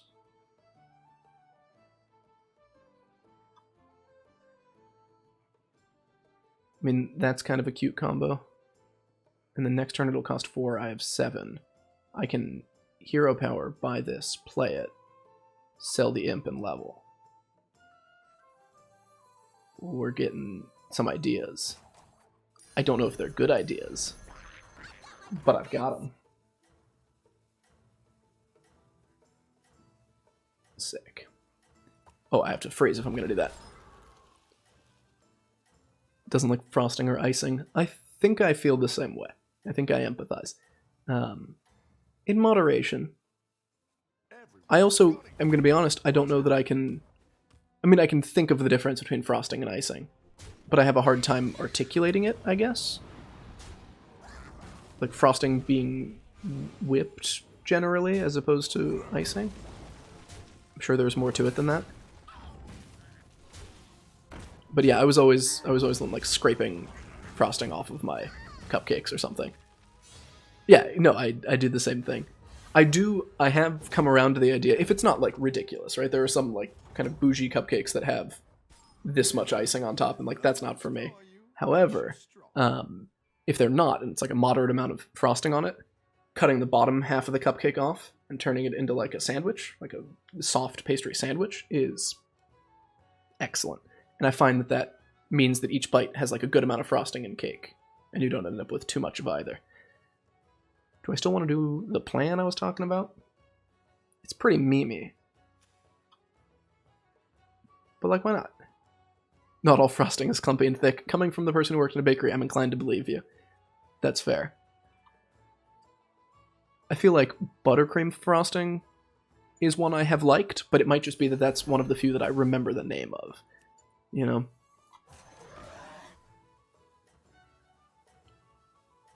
Technically... I mean, I know that wouldn't work, but I hoped that would work. Living in 2100 with the cupcake sandwiches. Yeah, dude, it's the way to do it, in my estimation. Do I just take this? Do I love... Oh, gosh. I think I just take this. Yeah, cupcake sandwiches, I think, are the way. I have found that to dramatically increase my cupcake enjoyment. That was a good hit for me.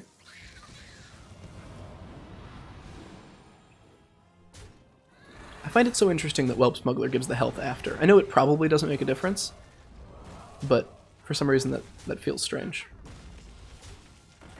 This has been terrific for me. Wow. I don't think I should be that favored. I was. Okay, never mind. Now I look like an ass. That worked out.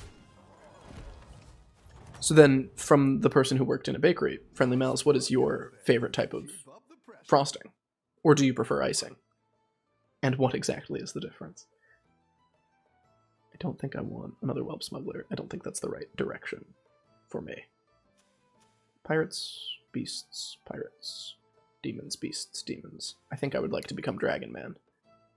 Which means I would really like to find a Terracosa. Which means I would really like to level up.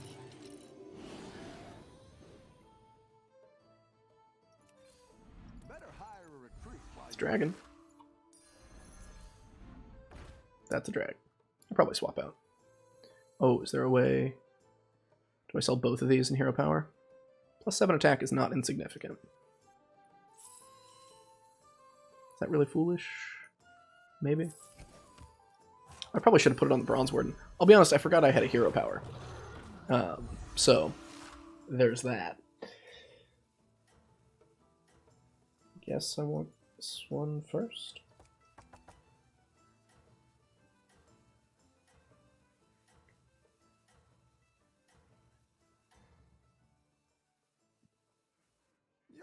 On the topic of icing, I do love a donut.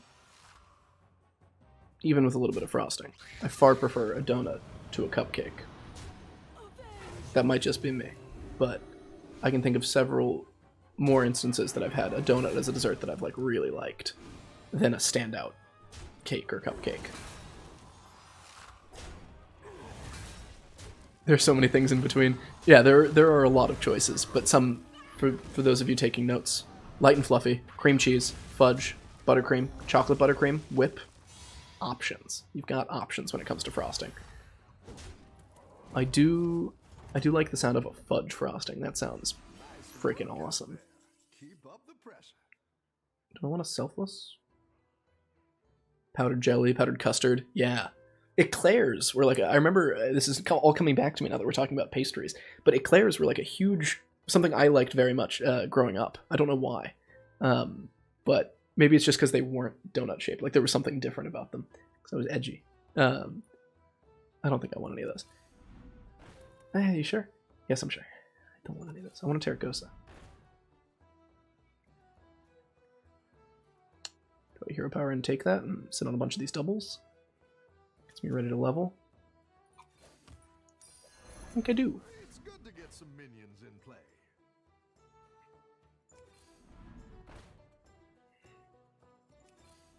Go ahead and These are all things I do not want.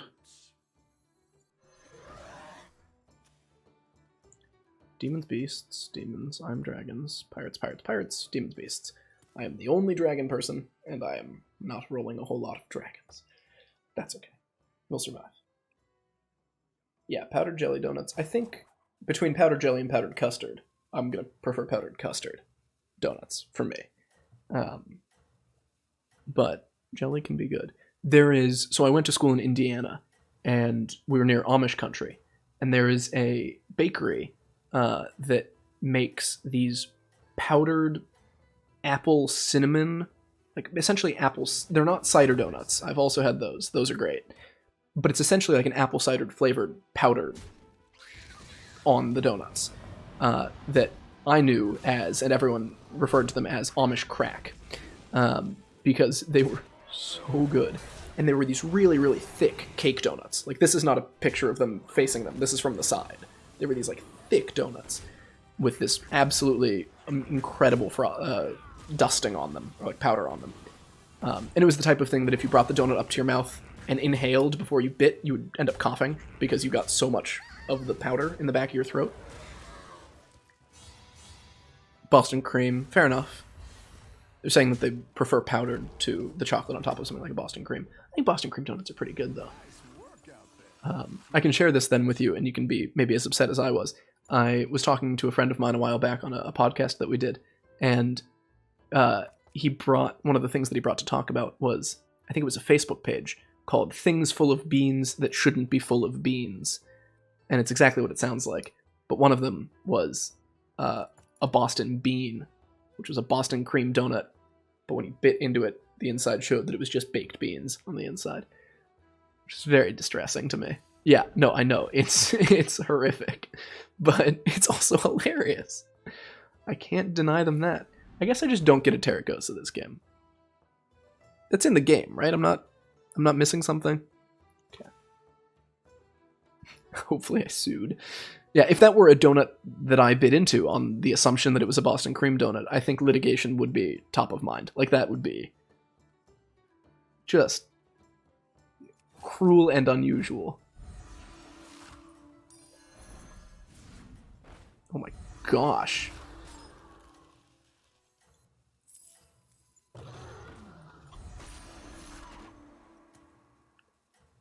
Whoa, that stuff changed this turn. Holy moly.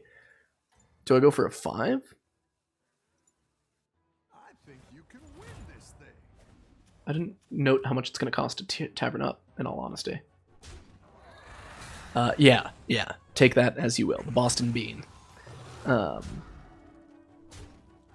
Or no, if I recall correctly, the Facebook post just said it was a Boston cream donut full of beans. And my friend, another friend of mine, was the one to say that it should be the Boston Bean. Credit where credit is due. You have my Terracosa, and I'm upset about it. What are my thoughts on croissant donuts? I'll be honest, I can't picture a croissant donut, singular.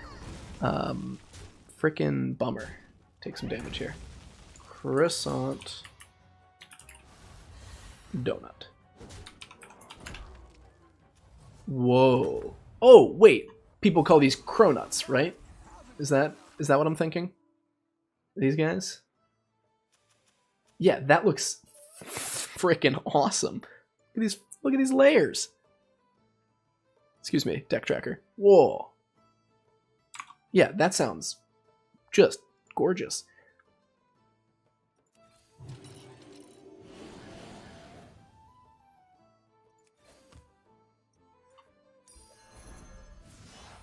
Exactly what you were looking for. The texture, yeah. They're popular. Okay, so you're in California as well.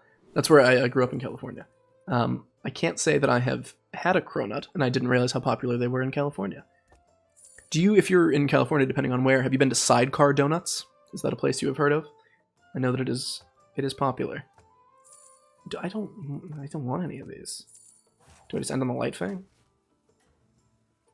I guess I could... No, I don't double sell. That can't be right. This will at least get an extra health off of that or something. I'm no longer in California. I'm actually now on the East Coast. But I grew up in California. And I mean, I can say with confidence that most of the donuts I've eaten with my life have been in California. I have eaten them in California. So that's something. At Apple Hill. Okay. Yeah, I mean, based on the name, it sounds like they would be offering something similar to the Amish crack donut that I grew to love in the Midwest. It was so good. Like, I can't even begin to express. Please don't hit my... Yep, no, they did. This is to be expected. Apple Hill. I'll have to look that up.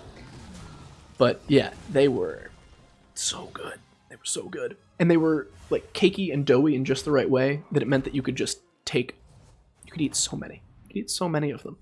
And they just sort of compacted inside of you. And probably did all sorts of horrific things to your insides, but they were so good. I don't know if you guys can hear the train, but there it go.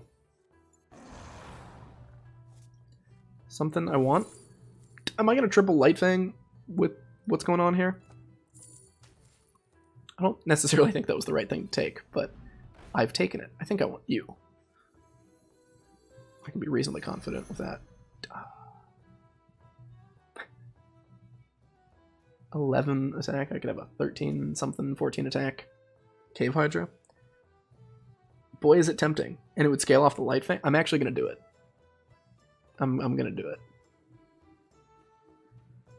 I'm not saying it's a good idea, but I'm saying I'm doing it.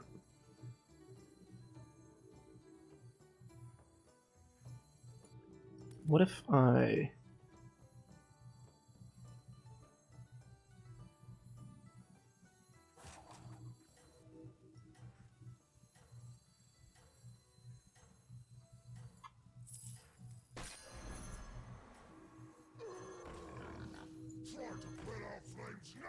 Kind of weird, but I'm thinking I want to use my gold and I want to get extra buffs off this Light Fang.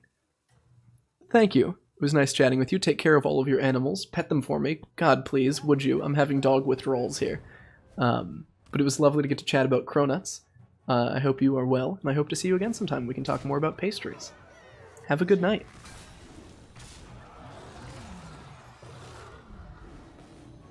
Let's see. Don't snipe my Glyph Guardian? Okay.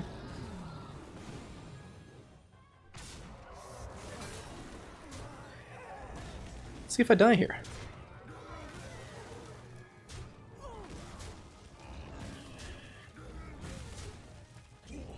I don't die. I didn't think I was going to die, but definitely lose. Why are you still alive? Oh, okay. You should be dead soon. I've decided. Give me the Cave Hydra. I'm doing it. By gum. Promo Drake. If I had the Terragosa, ever, I could consider this as a direction. But I do not. Jug. What am I selling? That's not bad. The blood gems aren't bad either, to be honest. I don't know if I take Jug. I think I will. I do have 2 golden units, and it's a pirate for the Light Fang. This is kind of weird, but I kind of like it. How do I find room? Do I sell off one of the Chroma Wings? I think I will.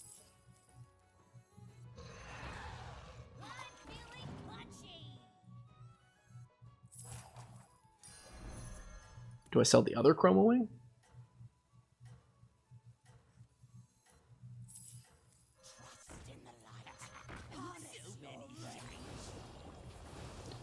These are questionable plays. I will not deny it. However, they're my plays. Don't tell the others. I'm rooting for you. This is actually some decent scaling turnover turn. I'd love to triple the Light Fang and have it take up a lot less space.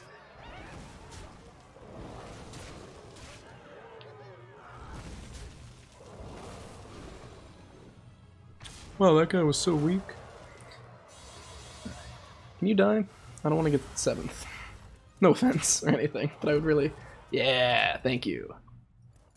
Oh, crap. I'm next. Keep up the pressure.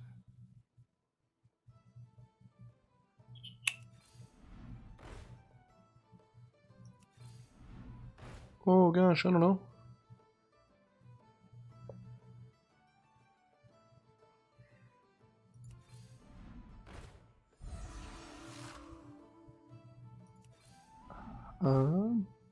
It is not clear to me what I am looking for. If indeed I am looking for anything. Another Cave Hydra, I guess? That's not much to look for. Collecting doubles, I'm not going to get that much stronger this turn. Better hire a recruit while you can. Nice of you to show up. I think I just take the free dealing gambler and chill out. It's not the strongest, but it'll fight hard. And what I gain? This is 2/2 times 1, 2, 3, 4 types. That's 8, 8, 16, 16. Pardon me. And an additional 4, 4. So I'm gaining 20, 20 each turn, which is not insignificant.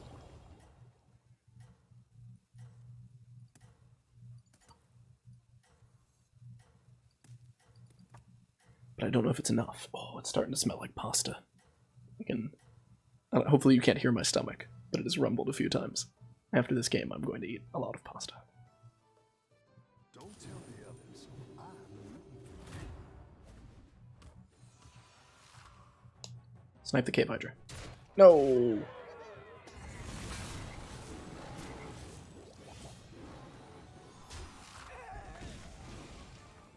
Okay, at least that farmed a little attack. This is gonna be painful, isn't it? Why can't you hit the cave? Why can't you hit the Cave Hydra? Ouch. Now you hit the Cave Hydra. Understandable. What was that hit? Kind sir, you have been off your game.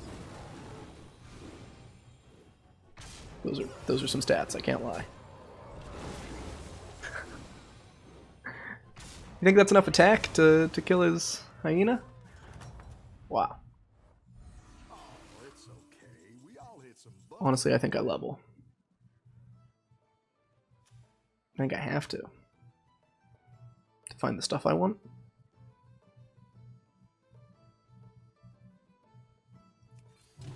I might find something better than you. No offense. I mean, yes offense. You're not doing a whole lot for me. I mean, for a turn, this is a Divine Shield with a lot of attack.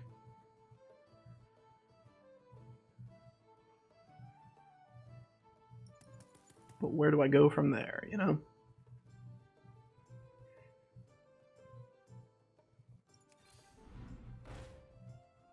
Oh, I want you. Oh, I want you.